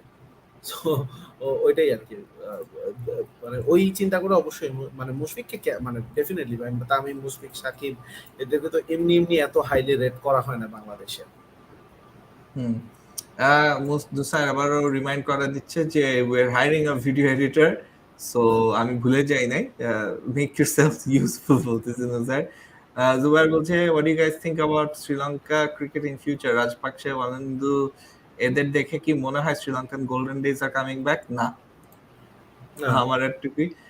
আর জুবাইর বলছে ভাই আমি আরো বাজে ক্লাবের ফ্যান, এই ক্লাবের ফ্যান নাই মনে হয়, তাও শান্তিতে ক্রিটিসিজম করি, তাদের প্রেজ করি। ভাই ক্রিটিসিজম প্রেজ সবাই করে, যেটা বললো যে আমি যে গালি দেই, হ্যাঁ লাইভে করার সময় আমি অনেক সময় প্লেয়ারদের গালি দেই, but it's not in a, মানে আপনার কাছে যদি মনে হয় যে এইটা মমিনুলকে যেভাবে করে টার্গেট করছে ওই টক্সিক ওয়েতে টার্গেটেড, তাহলে মানে ইটস নট দ্য সেম, মানে দুইটার মধ্যে তফাৎ আছে। এটা না এখন না এই কমেন্ট ওটা ইয়ের জন্য, ওই যে সাব্বির যে তাকে মাদ্রিদ ফ্যান বলছিল ওটার জন্য বলছে, হুম, আরো বাজে আচ্ছা ভাবে আচ্ছা। Sri Lanka now as a nation needs to come back strong. আচ্ছা, শ্রীলঙ্কার সিচুয়েশনটা নিয়ে একটু ডিটেলসে কথা বলি সাজ্জাদ, বিকজ মোটামুটি কমেন্ট যা নেয়ার ইম্পর্টেন্ট শেষ হয়ে গেছে। শ্রীলঙ্কার সিচুয়েশনটা what do you think, like what's the মানে ফাইন্যান্সিয়াল এরকম ক্রাইসিসের জন্য how badly will the cricket be affected, and another thing, বাংলাদেশের এরকম অবস্থা হওয়ার চান্সেস কতটুকু? I am the last person you want to talk about these things in the world. হ্যাঁ, মানে ওই যে আজকে ওই যে রাকিবের কোশ্চেনে তো ওই যে বললো না যে আমি তো ডক্টর, খেলা কিভাবে ফলো করি, there are certain things in this world যেখানে যেটা হচ্ছে যে ফলো আমার করো না। যেটা আমার ইন্টারেস্টেড টপিক। হুম, একটা হচ্ছে যে ডেফিনেটলি আমার প্রফেশন তো অবশ্যই, I am a public health expert, so ওই জায়গাটাতে you can ask me questions. Covid নিয়ে আমাদেরকে অনেক কোশ্চেন করা হয়েছিল আমাকে এই সিলি পয়েন্টেই, আই হ্যাভ আনসার্ড হ্যাঁ, দোজ অ্যাজ ওয়েল। আমি স্পোর্টস নিয়ে বিশেষ করে ক্রিকেট নিয়ে you can talk with me, music নিয়ে you can talk with me, কিন্তু পলিটিক্স, ইকোনমিক্স, হ্যাঁ আমি খুব খুব ছোট্ট একটা এক্সাম্পল মানে খুব একটা স্টেটমেন্ট দিলে বোঝা যাবে যে আমি আসলে এইসব সাইডে কতটুকু অশিক্ষিত। শ্রীলঙ্কার এইটা তো তাও শ্রীলঙ্কা একটা ক্রিকেটিং নেশন দেখে আমি হচ্ছে যে কানে আসতেছে, যেহেতু এটার সাথে বাংলাদেশে শ্রীলঙ্কা আসবে কিনা এরকম একটা কোশ্চেনও আসছে। আই হ্যাভ নো আইডিয়া কেন রাশিয়া আর ইউক্রেন মারামারি করতেছে। হ্যাঁ, এখান থেকে কিন্তু বোঝা যায় যে ওয়ার্ল্ড পলিটিক্স নিয়ে আমার আগ্রহটা কতটুকু বা আমার জ্ঞানটা কতটুকু। সো লেটস মুভ অন, সমস্যা নেই। Last person in this world you want to talk about this. But মানে পার্সোনালি আই থিঙ্ক আমাদের ওই যে চ্যানেল মেম্বার আছে Tauhidul, Tauhidul will be a great candidate for this. ও যদি কোনোদিন সাহস করে কথা বলতে চায়, কারণ সোশ্যাল মিডিয়াতে most of it is a lot of it is about মানে world issues, current affairs. So next যে কমেন্ট আসলে আর অনেস্টলি আমি একটা কথা বলি শানুর, আমাকে আমার অফিসে আমার টিমের যারা আছে জুনিয়র, যেহেতু আমি আমার টিম ম্যানেজ করি, সো সবাই টিমের আমার জুনিয়র, ওরা আমার কলিগরা, আমার ফ্রেন্ডরা, আমার মেডিকেলের জুনিয়র, আমার মিউজিক লাইনে আমার কিছু ছোট ভাই বোন, তারা সবসময় একটা কথা আমাকে জিজ্ঞাসা করে যে আমি এত কিছু ম্যানেজ করে how do I manage to smile because of this. I don't মানে আমি বলতেছি না এটা খুব আইডিয়াল প্র্যাকটিস, অবশ্যই বিশ্বে কি হচ্ছে আশেপাশে জানা উচিত, কিন্তু আমি ওই জিনিসগুলা করি দেখেই মেবি আমার এত হেক্টিক লাইফের মধ্যে এক্সট্রা আর কোনো কিছু আনতে হয় না, আসে না, যেটা হচ্ছে যে আনওয়ান্টেড কিছু আসে না যেটা আমাকে এফেক্ট করতে পারে। অনেকেই কিন্তু ফেসবুক ইউজ করে না আমার ইয়েতে, আমার এইজের বা আমার সার্কেলের অনেকেই কিন্তু বলে যে আমি এখন ভাই ফেসবুকে ঢুকি না, কারণ ফেসবুকে ঢুকলেই এই নিউজ সেই নিউজ এইসব ভাল লাগে না আমার। সো আমি আমার ইন্টারেস্টের জায়গাটা এমন ভাবে সাজিয়ে নিয়েছি এবং আমি অন্যগুলো এত সুন্দরভাবে ইগনোর করি। ফেসবুক, ইনস্টাগ্রাম এগুলো তো আর্টিফিশিয়াল ইন্টেলিজেন্সে চলে, আমার হোম পেজে ওই জিনিসগুলো আসে না। সো আলহামদুলিল্লাহ আমি অনেক হ্যাপি আছি ভাই। সো মানে টক্সিসিটি বলো বা ইয়ে বলো, এই জিনিসগুলো আমার হোম পেজে আসেও না। আমার হোম পেজে আমার ইন্টারেস্টের জিনিসগুলাই আসে এবং আমি এইগুলো নিয়ে খুব সুখে আছি। আচ্ছা, নেক্সট যেটা নিয়ে আমি একটু ক্যাপ্টেন্সি নিয়ে কথা বলতে চাই তোমার সাথে, যে টু বি ভেরি অনেস্ট, বাংলাদেশের টেস্ট ক্যাপ্টেন্সিতে তামিম কি একটা বেটার অপশন হতে পারে নাকি, বা should Bangladesh B looking into the future? কারণ মমিনুলের যে form, on the form alone, he should not be part of the national starting 11 in the testing. I see Sri Lanka series, এটা তার একটা মানে ব্যাটিং এ as a batter, this is his chance. এখানে সে যদি বড় স্কোর না করতে পারে, then questions have to be asked. কারণ মিডল অর্ডারে একটা প্লেয়ার, যেখানে সাকিবকে ফিট করা নিয়ে একটা অন্য প্লেয়ারকে ড্রপ করা হতে পারে, let's say Sadman, sorry let's say Shanto, ওরা ইয়াসির, হ্যাঁ, সেখানে মমিনুল যদি আরো বাজে ফর্মে থাকে তখন, বা ফর্মটা আসলে বলা যাচ্ছে না, is it another problem he needs to go back to improving himself as a player altogether? So কি মনে হয়? মুমিনুলের ব্যাটিংটা একটা বড় কনসার্ন। আমরা যদি দেখি যে লাস্ট ওই যে মাউন্ট মঙ্গানুয়ে 80 প্লাস একটা ইনিংস খেলছিল মুমিনুল, এর আগে মেবি জিম্বাবুয়ের সাথে একটা 50 করছিল, এবং এর আগে হচ্ছে যে লাস্ট ইয়ার যখন শ্রীলঙ্কা ট্যুর করেছিল, ইটস এই ইয়ার ব্যাক, তখন হচ্ছে যে মমিনুল একটা 100 করছিল। That's it. এর বাইরে কিন্তু ওর বলার মতো তেমন কিছু নেই পারফরমেন্স। এবং যখন হচ্ছে যে ওই 50 গুলা বা 100 গুলা না করে, এবং এর বাইরে দেখা গেছে যে এ লট অফ ইনিংস যেগুলো হচ্ছে যে সিঙ্গেল ডিজিট ইনিংস মমিনুলের। সো ওই জায়গাটা তো অবশ্যই কনসার্নিং। এবং সামওয়ান যার হচ্ছে যে টানা 12টা টেস্ট 50 ছিল, টানা 12টা টেস্টে 50 ছিল, এবং যার হচ্ছে যে এভারেজ ছিল, মানে এখন হয়তো ট্রোল করে, এখন হয়তো মানুষ কৌতুক করে যে বাংলার ডন ব্র্যাডম্যান এগুলা বলে, কিন্তু একটা সময় কেন তাকে ব্র্যাডম্যান বলা হতো এটাও কিন্তু বুঝতে হবে। একটা সময় কিন্তু সে ওইভাবেই পারফর্ম করেছিল, ওইভাবে কিন্তু তার ব্যাট কথা বলছিল। তো ওই দিকগুলো চিন্তা করেই কিন্তু বলতে হবে যে মমিনুল ইজ সামওয়ান যার আসলে এখন একটু আমার মনে হয় যে তাকে নিয়ে কনসার্নটা অনেক বেশি। এবং আমার কাছে মনে হয় যে আমার কাছে আমি এখনো মনে করি যে Mominul should go back to his original position, that is number 3। শান্তকে 3 নম্বরে খেলানোর জন্য আমরা আমার কাছে মনে হয় যে আমরা মমিনুলকে হারাচ্ছি 3 নম্বরের ইয়েতে। যদিও হয়তোবা ব্যাটিং পজিশন বিবেচনায় 3 এবং 4-এর মধ্যে আমরা যদি স্ট্যাট নিয়ে কোনো একটা তফাৎ করি বা কোনো একটা কম্পারিজন করি, তাহলে হয়তোবা দেখা যাবে যে খুব কাছাকাছি থাকবে, হয়তোবা বেটারও থাকতে পারে 4 নম্বরে, কিন্তু স্টিল আমি মনে করি Mominul should batter number 3 for Bangladesh team. এটা গেল নাম্বার 1। নাম্বার 2 হচ্ছে যে যেটা বললাম যে মমিনুলের ব্যাটিং এর রাফ প্যাচের চাইতেও যেটা এই মুহূর্তে দৃষ্টিকটু, সেটা হচ্ছে যে মমিনুলের আউট হওয়ার ধরনগুলো যেটা দেখে মনে হয়, ওর আউট হওয়ার ধরনে কিন্তু বোঝা যাচ্ছে যে ও কনফিউজড। ওর আউট হওয়ার ধরনে ওকে দেখে মনে হয় না যে সে হচ্ছে যে এই এতগুলা টেস্ট ম্যাচ খেলা বা 10 বছর ধরে প্রায় টেস্ট ম্যাচ খেলা, 50টার বেশি ম্যাচ খেলা একটা প্লেয়ার, এটা কিন্তু তার আউট হওয়ার ধরনে দেখে মনে হয় না।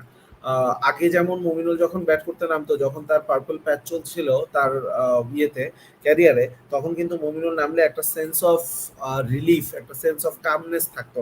এখন কিন্তু মমিনুল এসেই ছটফট শুরু করে, এবং হচ্ছে যে হি finds ways to get out, যেটা খুবই দুঃখজনক তার মতো একজন ব্যাটারের কাছ থেকে দেখাটা।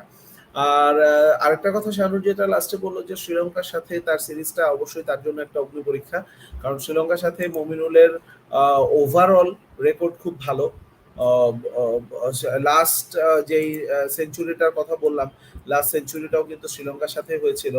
ইভেন এর আগে last, if I am not wrong, এক টেস্টের 2 ইনিংসে সেঞ্চুরি, সেটাও শ্রীলঙ্কার সাথে হয়েছিল 2017 না 18-তে চট্টগ্রামে হয়েছিল।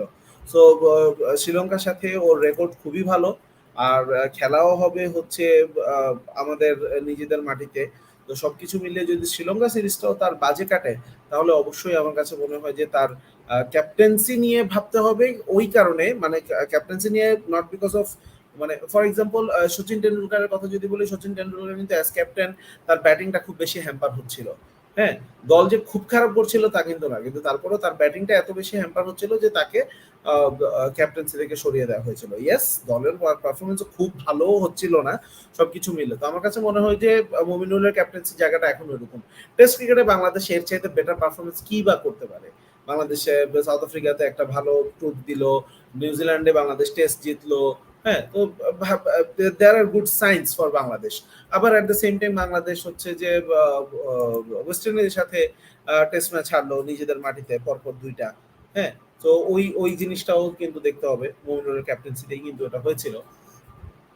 তো সবকিছু মিলায় আমি এটা এগ্রি করি, এবং আমার কাছে মনে হয় যে আসলেই যদি মমিনুল শ্রীলঙ্কার সিরিজেও আনফরচুনেটলি রান করতে না পারে, তাহলে মেবি একটু চিন্তা করা উচিত যে ক্যাপ্টেন্সির ভারটা তার উপরে দেয়াটা আসলে কতটুকু সমীচীন। কারণ সিচুয়েশনটা এখন এমন পর্যায়ে সাজ্জাদ যে it's almost like that people R waiting.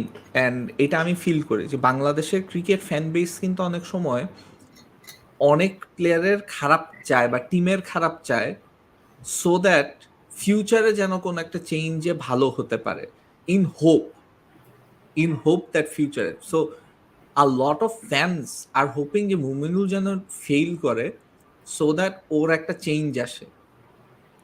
বুঝতে পারছো সাজ্জাদ? অ্যান্ড এই চেঞ্জটাই আসলে ওই ফ্যানরা they actually are in that position where they want him gone as soon as possible. যখন বাংলাদেশ মাঝখানে আহ, অনেকগুলো ম্যাচ হারতেছিল, একটা একটা সময় I think it was like in the world cup or before the world cup. So ওই সময় ফ্যানদের justification ছিল যে হারুক হারুক আরো হারুক, তাইলে যদি একটু বোর্ডে পরিবর্তন আসে, মানে ব্যাপারটা এরকম ছিল। সো এটা মনে হয় 2014 কথা বলতেছিলাম। 14 পরে ইভেন রিসেন্টলিও মানে আচ্ছা নিউজিল্যান্ডের সাথে যখন মানে সব সিরিজ আচ্ছা আচ্ছা আচ্ছা বুঝলাম। ওই যে বাংলাদেশ যখন ইয়ের সাথে আফগানিস্তানের সাথে আর ওয়েস্ট ইন্ডিজের সাথে যখন টানা টেস্ট গুলো হারলো হারলো, দেশের হ্যাঁ পক্ষে। হ্যাঁ, যে আরো হারুক আরো হারুক, তখন একটা যদি তাইলে যদি একটা চেঞ্জ আসে। তারপরে পাকিস্তানের সাথে যখন বাংলাদেশ খেললো না, তখনও কিন্তু বাংলাদেশের এবং পাকিস্তানের অনেক সাপোর্ট ছিল রিসেন্টলি এই বছরেই, এবং অনেকে ছিল যে হ্যাঁ এরা তো করবেই, কারণ এরা তো চায় যে এই টিমের মধ্যে যেন পরিবর্তন আসুক, বোর্ড যেন চলে যায়। দেয়ার ওয়াজ আ লট অফ জাস্টিফিকেশন যে পাকিস্তানকে সাপোর্ট করার। সো এটাও কিন্তু ছিল, ইটস নট লং আগো। আমি এই জন্য আরো রিসেন্ট টাইমের কথা বলতেছি যে যে এই এরকম ফ্যান বেসের মধ্যে কিন্তু প্রচুর আছে। অ্যান্ড এই এদের মধ্যে থেকে আমার মনে হয় তোমার অনেকেই চায় যে মমিনুলের যেন সামনের সিরিজটা খারাপ যাক, তাইলে একটা ক্যাপ্টেন্সিতে চেঞ্জ আসবে এবং হোপফুলি ভালো হবে সেটা। এখন আমি নেক্সট পার্টে আসি, and this is our last part before we wrap things up Sajjad. সেটা হচ্ছে যে মমিনুলের আমরা যদি পরিবর্তে নেক্সট কাউকে খুঁজি, দ্য টু অপশনস আর, এবং এর বাইরে আসলে আর অপশন নাই। সাকিবকে আমি অপশন হিসাবে দেখি না, কারণ সাকিব টেস্টে রেগুলার নাই এবং আমার মনে হয় না সে টেস্টে রেগুলার হতে পারবে। তামিমকে আমি অপশন হিসাবে দেখি। আমার ফ্রন্ট রানার হবে তামিম, কারণ তামিম অলরেডি ওডিআই টিমের ক্যাপ্টেন এবং ওডিআই টিমটাই ভালো করতেছে। এখন অনেকে বলতে পারে যে ওডিআই টিম তো তামিম ছাড়াও ভালো করতে পারে, বাট আমরা তামিমের মধ্যে ক্যাপ্টেন্সিতে এবং ব্যাটিং এর মধ্যেও আমরা ওই লিডারশিপটা দেখছি। লাস্ট যে ইনিংসটা খেললো সাউথ আফ্রিকার সাথে, the third ODI, clear sign of a captain's innings. And ওর যে ক্যাপ্টেন্সিটাও ছিল ডিউরিং দ্য 3 ODIs, এবং ওভারঅল ওয়ার্ল্ডের যে ওডিআই সুপার লিগ হচ্ছে সেখানে কিন্তু তামিমের ক্যাপ্টেন্সির আন্ডারে বাংলাদেশ আর নাম্বার 1। অ্যান্ড অনেকে বলতে পারতো যে এটা তো ফ্লুকে নাম্বার 1 হয়েছে, but then Bangladesh beat South Africa in South Africa. It's a big name at the end of the day, so called big name. So ওই দিক থেকে you can't say that it's a complete fluke Bangladesh যেভাবে করে number 1 হয়েছে। And having one কত 13 out of 18 games I think. এরকমই এরকম হুম। 12 so out of 12 out of 18, হ্যাঁ, which is a very impressive stat. তো এই ইমপ্রেসিভ স্ট্যাট নিয়ে আসলে বাংলাদেশকে আন্ডার তামিমস ক্যাপ্টেন্সি কোনোভাবেই ফ্লুক হিসাবে ধরা যায় না। অ্যান্ড অবশ্যই তামিমের ক্যাপ্টেন্সির প্রশংসা করতে হয়। অ্যান্ড সেখানে আসলে প্রশ্ন আসে যে আন্ডার তামিমস লিডারশিপ যেহেতু ওডিআই টিমটা ভালো করতেছে, টেস্ট টিমটাও কি ভালো করতে পারবে কিনা? So how do you think about Tamim's chances as test captain, and would you want him as the test captain? Yes yes why not কারণ হচ্ছে কি Tamim Tamim seems like a man with a plan with vision. এটাও মাথায় রাখতে হবে। There is a chance Tamim যদি টেস্টের captain হয় আবার মুশফিক কিপার হিসেবে চলে আসতে পারে, এটাও আমাদেরকে মানতে হবে। হ্যাঁ, কারণ প্রত্যেক যেমন বললাম যে এক একটা ক্যাপ্টেনের চয়েস থাকে, লিডারশিপের স্টাইল থাকে। সো ওইটাও যদি হয় সেটা মেনে নিয়েই, সেটা মাথায় রেখেই আমি বলতেছি যে ওয়াই নট তামিমকে আবার টেস্ট ক্যাপ্টেন্সি দেওয়ার কথা যদি বলি। এবার সাউথ আফ্রিকার সাথে সেকেন্ড টেস্টেও কিন্তু আমরা তামিমকে প্রোঅ্যাক্টিভ হিসেবে, প্রোঅ্যাক্টিভ লিডার হিসেবে মাঠে দেখেছি। হ্যাঁ, সো খেলোয়াড়দের কাছেও তার সেই অ্যাকসেপ্টেন্সটা কিন্তু চলে আসছে, এবং তার এই অ্যাকসেপ্টেন্স কিন্তু not in recent year, since Mashrafe days. এবং সবাই জানতো মাশরাফির পরে সাকিব ক্যাপ্টেন হবে, সেটা ঠিক আছে, কিন্তু সবাই এটাও জানতো যে তামিমের মধ্যে সেই লিডারশিপ কোয়ালিটি গুলো আছে, এবং এগুলো এই কথাগুলো কিন্তু বারবার আসছে যে মাঠের বাইরের ক্যাপ্টেন্সির অনেক অংশে, মাঠের বাইরের ম্যানেজারিয়াল অনেক টাস্কে কিন্তু তামিম ইনভলভ হতো, এবং দলের মধ্যে সবার কাছে কিন্তু সে শ্রদ্ধার জায়গাটা তামিমের কাছে আছে। আর ক্রিকেটীয় জায়গা থেকে যদি বলি, যেটা বললাম যে we can see very clear plans about the ODI team, ODI format, যে তামিম কি চায়, তামিম কাকে চায়, তামিম কেন চায়। ইভেন ইমরুল কায়েসকে নিয়েও যখন কথা হচ্ছিল, তামিম কিন্তু বলতেছিল যে 5 ইমরুল কায়েসকেও কেন ট্রাই করা হবে না। অ্যাট দ্য সেম টাইম আমরা কিন্তু এটাও দেখি না যে ইমরুল কায়েসকে সে চাইতেছে দেখে এসে দাম করে নিয়ে এসে খেলাইলো, মনে করলো যে খেলায় ফেলি এরকম। এটা কিন্তু বরং আমরা মাশরাফির সময় দেখেছি যে ওয়ার্ল্ড কাপের সময় ইচ্ছা হলো যে মনে হলো যে সাব্বির ভালো খেলবে, সাব্বিরকে নিষেধাজ্ঞা থেকে ফিরিয়ে নিয়ে আসা হলো। তামিম কিন্তু সেই জিনিসটাও করে নাই। So he is a man যে হচ্ছে যে কোনো কিছু একটা জায়গা থেকে যদি ফার্মলি বিলিভ করে সে ওটাতে ট্রাই করতে চায়, সে ওটাতে কিছুদিন স্টাক থাকতে চায়। তো ওই জায়গা থেকে আমার কাছে মনে হয় যে তামিম একটা ভালো চয়েস হবে। And the difference between Tamim and Mominul আমার কাছে মনে হয় যে এটাও আসবে, কারণ যদিও মুমিনুল সমস্ত দায় নিজের মাথা পেতে নিয়েছে, কিন্তু এরকম কথা কিন্তু অনেক উঠছে এবং বেশ নির্ভরযোগ্য সূত্র থেকে কিন্তু কথাগুলো আসছে যে মূলত সিনিয়র অনেক ক্রিকেটারদের আপত্তি ছিল ফার্স্ট টেস্টে টসে জিতে ব্যাটিং করাটা। সো মুমিনুল ওই জায়গাটাতে কিন্তু ক্যাপ্টেন হিসেবে পরিস্থিতি সামাল দিতে পারে নাই। আমার কাছে মনে হয় না Tamim will be someone like that.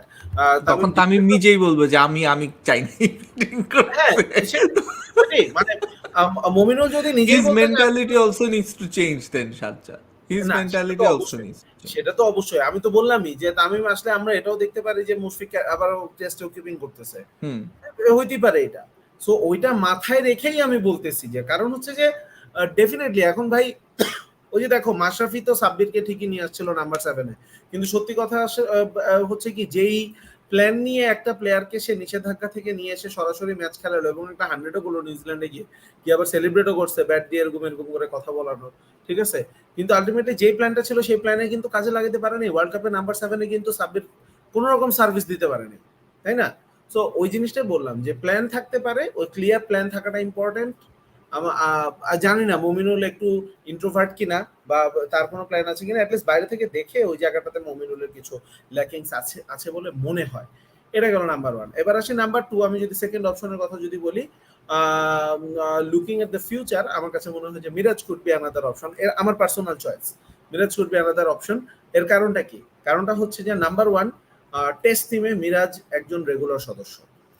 মোটামুটি ভাবে জানি আমরা যে Miraz will be playing in the test matches regardless of condition.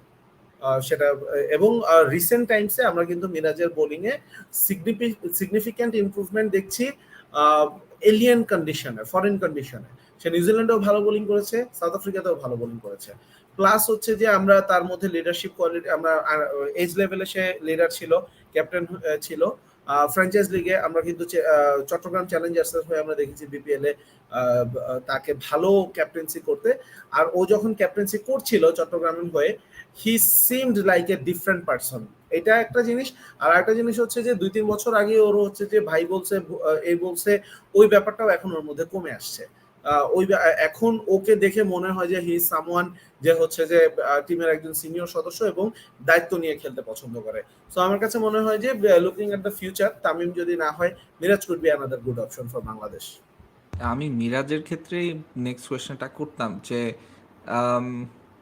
Is he a better option than Tamim? কারণ জিনিসটা হচ্ছে যে বাংলাদেশে যেই কমপ্লেনটা রেজ করা হয়েছে, and this is a very valid one, বা কমপ্লেন বলতে আর কি যেটা মিডিয়াতে লিক হয়ে গেছে, যে সিনিয়ররা চায় নাই ব্যাটিংটা করতে। এই সিনিয়রদের প্রথমে ব্যাটিংটা না করতে চাওয়া কি চেঞ্জ হবে মুশফিক, সরি মমিনুল যদি ক্যাপ্টেন না হয়, যদি তামিম ক্যাপ্টেন হয়, বা যদি মিরাজ ক্যাপ্টেন হয়? That's the question that should be asked, and আমার কাছে মনে হয় যে the answer will be no. ব্যাপারটা হচ্ছে কি যে সিনিয়ররা ব্যাট করতে চায় নাই। তামিম যদি ওই সিনিয়রদের কাতারে থাকে তাহলে আমি বলবো যে Tamim has that personality to convince with logic. I am pretty sure Tamim এমন কোন লজিক দিয়েই কনভিন্স করছে। না, লজিকই তো ছিল ব্রো, লজিকই তো ছিল, কিন্তু যে ফার্স্ট টেস্ট ম্যাচে টু বোল ফার্স্ট লজিকই ছিল। সাইড স্ক্রিনের ঝামেলাটা না হলে বাংলাদেশ ওই হাফ এন আওয়ার পিরিয়ডটা তো পেত, লজিকই তো ছিল। এন্ড ওই সময় 2-3টা উইকেট চলে গেলে কিন্তু তখন মানে 80-90টা রান কম হতো, কম হতো, মানে লজিক সেটাই ছিল। বাট আমার কথা হচ্ছে যে এইটাকে যেভাবে করে স্ক্রুটিনাইজ করা হলো, মমিনুল ক্যাপ্টেন ছিল দেখেই তাকে যেভাবে করে ব্যাকবোনলেস বলা হলো, ওকে যদি ব্যাকবোনলেস বলা হয়, then the juniors that didn't say anything are also backboneless, the seniors that wanted this are also backboneless. আপনি একজনকে তো দায়ী করতে পারেন না, আপনার দায়ী করতে হলে পুরো টিম, পুরো সিস্টেম, পুরো ম্যানেজমেন্টকে দায়ী করতে হবে। এইটা মানে ফ্যানরা তো একটা প্লেয়ারকে স্কেপগোট করবে। আমি মমিনুলের, আমি তো বললাম যে আমি তার ক্যাপ্টেন্সি নিয়ে আমি প্রবলেম পাই না, আমাদের ব্যাটিং ফর্ম নিয়ে আমি হাজারো প্রবলেম পাই। হ্যাঁ, ক্যাপ্টেন্সি নিয়ে দের আর ডিসিশন যেখানে ভুল করছে, but that does not mean that ওর ক্যাপ্টেন্সির জন্য বাংলাদেশ টেস্ট সিরিজটা হেরে গেছে। That means that in many areas পুরো team as a unit did not play smart cricket or did not make smart decisions. Again, একটা বোলার যখন অ্যাপিল করে, you've said it yourself, যে রিভিউয়ের জন্য একটা বোলার যখন অ্যাপিল করে তখন বোলার, উইকেট কিপার দুজন মিলেই কিন্তু ক্যাপ্টেন কিন্তু তাদেরকে জিজ্ঞেস করে। এটা সব টিম করে। Mominul is not in the best position to see ওখানে এলবিডব্লিউ হয়েছে কি হয় নাই। এটা যে কোনো কেউ ক্রিকেটিং মানে কমন সেন্স ইউজ করলে ধরতে পারে। আমার কিন্তু কোয়েশ্চেনটা ওইখানে যে মমিনুলের টাইম আমি পার্সোনালি মনে করি যে as a captain is not up. Mominul is getting better as a captain, but as a batter ওর যদি ও পজিশনটা ধরে না রাখতে পারে, ওর যদি ব্যাটিং এ এতটাই ক্ষতি হয়, then a decision needs to be taken.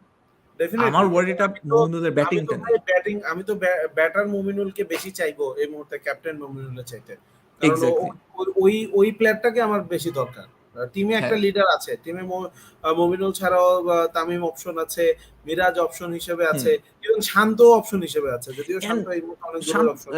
Sajjad, এই মিরাজের ক্ষেত্রেও যে মিরাজকে নিয়ে অলরেডি কিন্তু একটা তকমা লেগে আছে যে সে হচ্ছে সব সিনিয়রদের এই ভাই বলার জন্য আমি করতে পারছিলাম, ওই ভাই বলার জন্য। সো ওর সাথে কিন্তু মানে এভরি প্লেয়ার যে অপশনেই থাকুক না কেন, এভরি প্লেয়ার ক্যারিজ সাম নেগেটিভিটি, সাম নেগেটিভ ব্যাগেজ, এবং ওইটা কিন্তু তখন যখনই টিম খারাপ করবে বা ও যখন খারাপ করবে তখন ওইটা কিন্তু তার এগেনস্টে ইউজ করা হবে, 100% ইউজ করা হবে। মানুষ এখন মমিনুলকে টার্গেট করতেছে, তখন টার্গেটটা থাকবে তামিম বা মিরাজ। এই আমার পয়েন্টটা কিন্তু এখানে যে ফ্যানরা যখন একটা প্লেয়ারকে টার্গেট করবে, প্লিজ কিপ ইন মাইন্ড যে একটা প্লেয়ারকে চেঞ্জ করলে পুরো টিমের পারফরমেন্স সবকিছু চেঞ্জ হয়ে যাবে না, পুরো সিস্টেমের একটা মানে it needs to be a cultural, a mental, a systematic change within বাংলাদেশের সেকেন্ড টেস্ট ম্যাচে আমি যদি আসি, মমিনুলের একটা জায়গায় আমি ক্রিটিসাইজ করব, এবং এটা আমি আগেও বলছি যে কেশব মাহারাজ যখন ব্যাটিং আসছিল, he should have kept the fast bowlers on.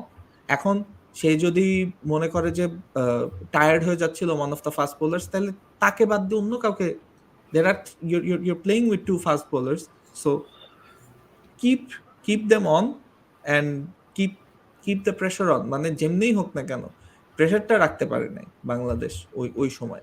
That was a wrong decision.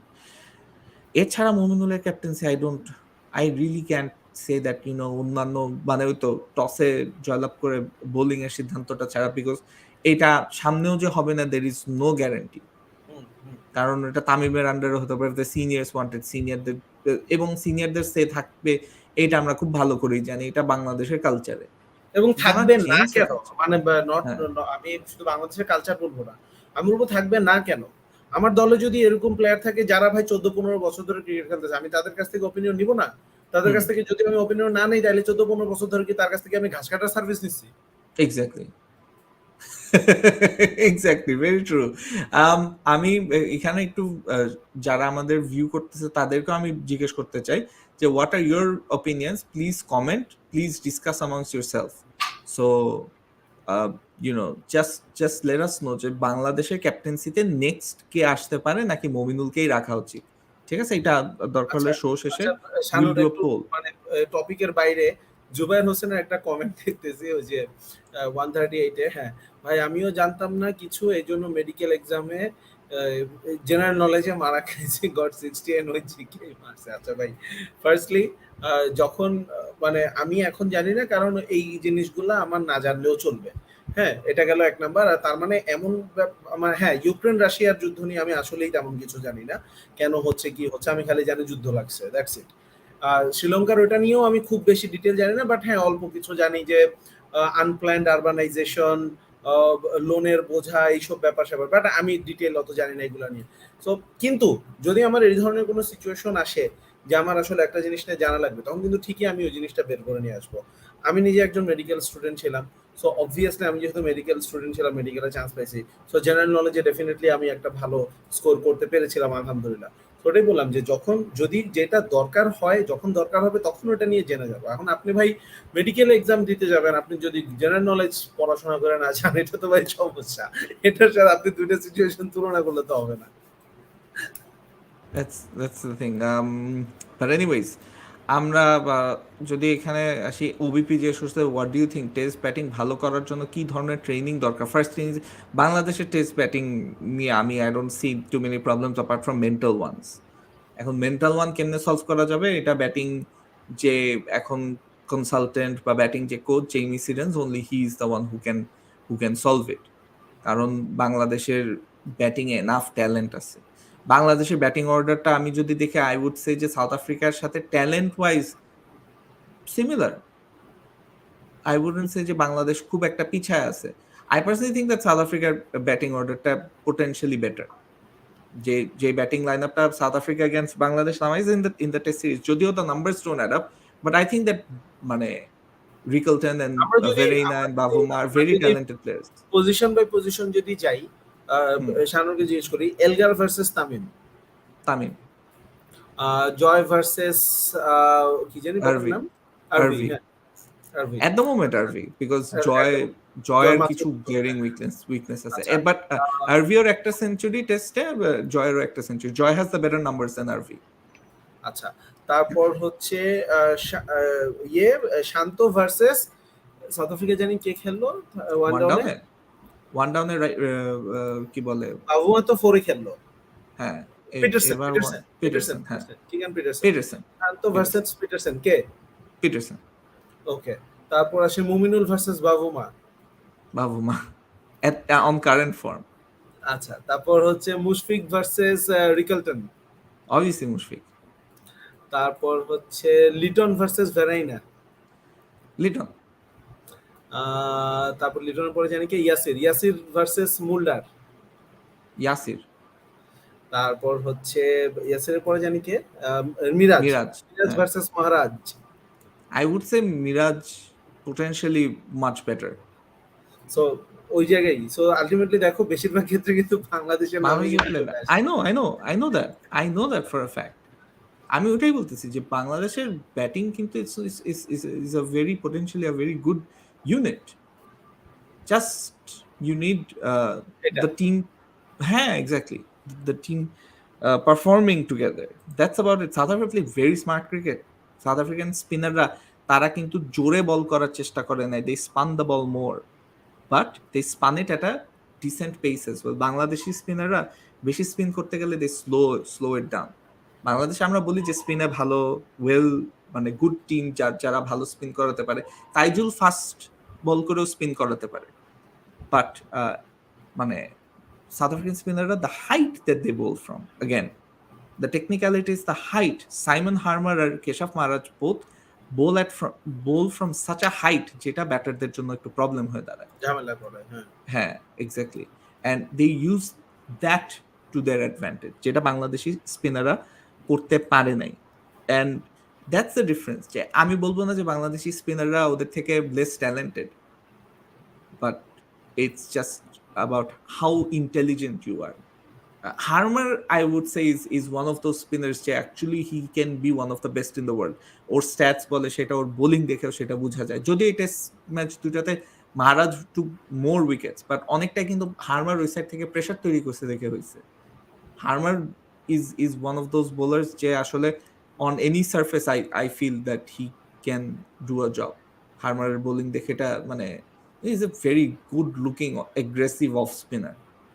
খুব, আই থিঙ্ক গ্র্যাম সোয়ানের পর that's the first time I've seen an aggressive off spinner. Usually টেস্টে কিন্তু স্পিনাররা অফ স্পিনার ভালো, বাট ইউজুয়ালি কিন্তু তাদেরকে একটা ডিফেন্সিভ রোলে ইউজ করা হয়। টেস্টে কিন্তু রিস্ক স্পিনারের কাজ আমরা দেখি না, রিস্ক স্পিনাররা কিন্তু টেস্টে খেলেই না বলতে গেলে, সব অফ স্পিনার। সো বাংলাদেশে কিন্তু ওই দিক থেকে টেস্টে they have all the bases covered. তাদের অফ স্পিনার্স আছে, they have aggressive off spinners, they have fast bowlers now, left arm, right arm, সবই। মানে বাংলাদেশের টেস্ট টিমটা ইজ কমপ্লিট, সত্যি করে বলতে সাজ্জাদ।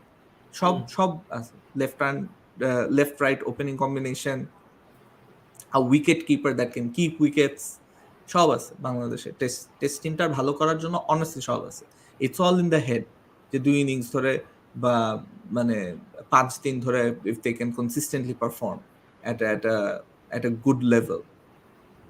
সো ওই দিক থেকে আমি আবারও বাংলাদেশের ক্যাপ্টেন্সি নিয়ে আমি আসবো সাজ্জাদ, অ্যান্ড এটার জন্য আসলে তুমি যেটা বললা, it's a very difficult equation right now, but এটাই হবে।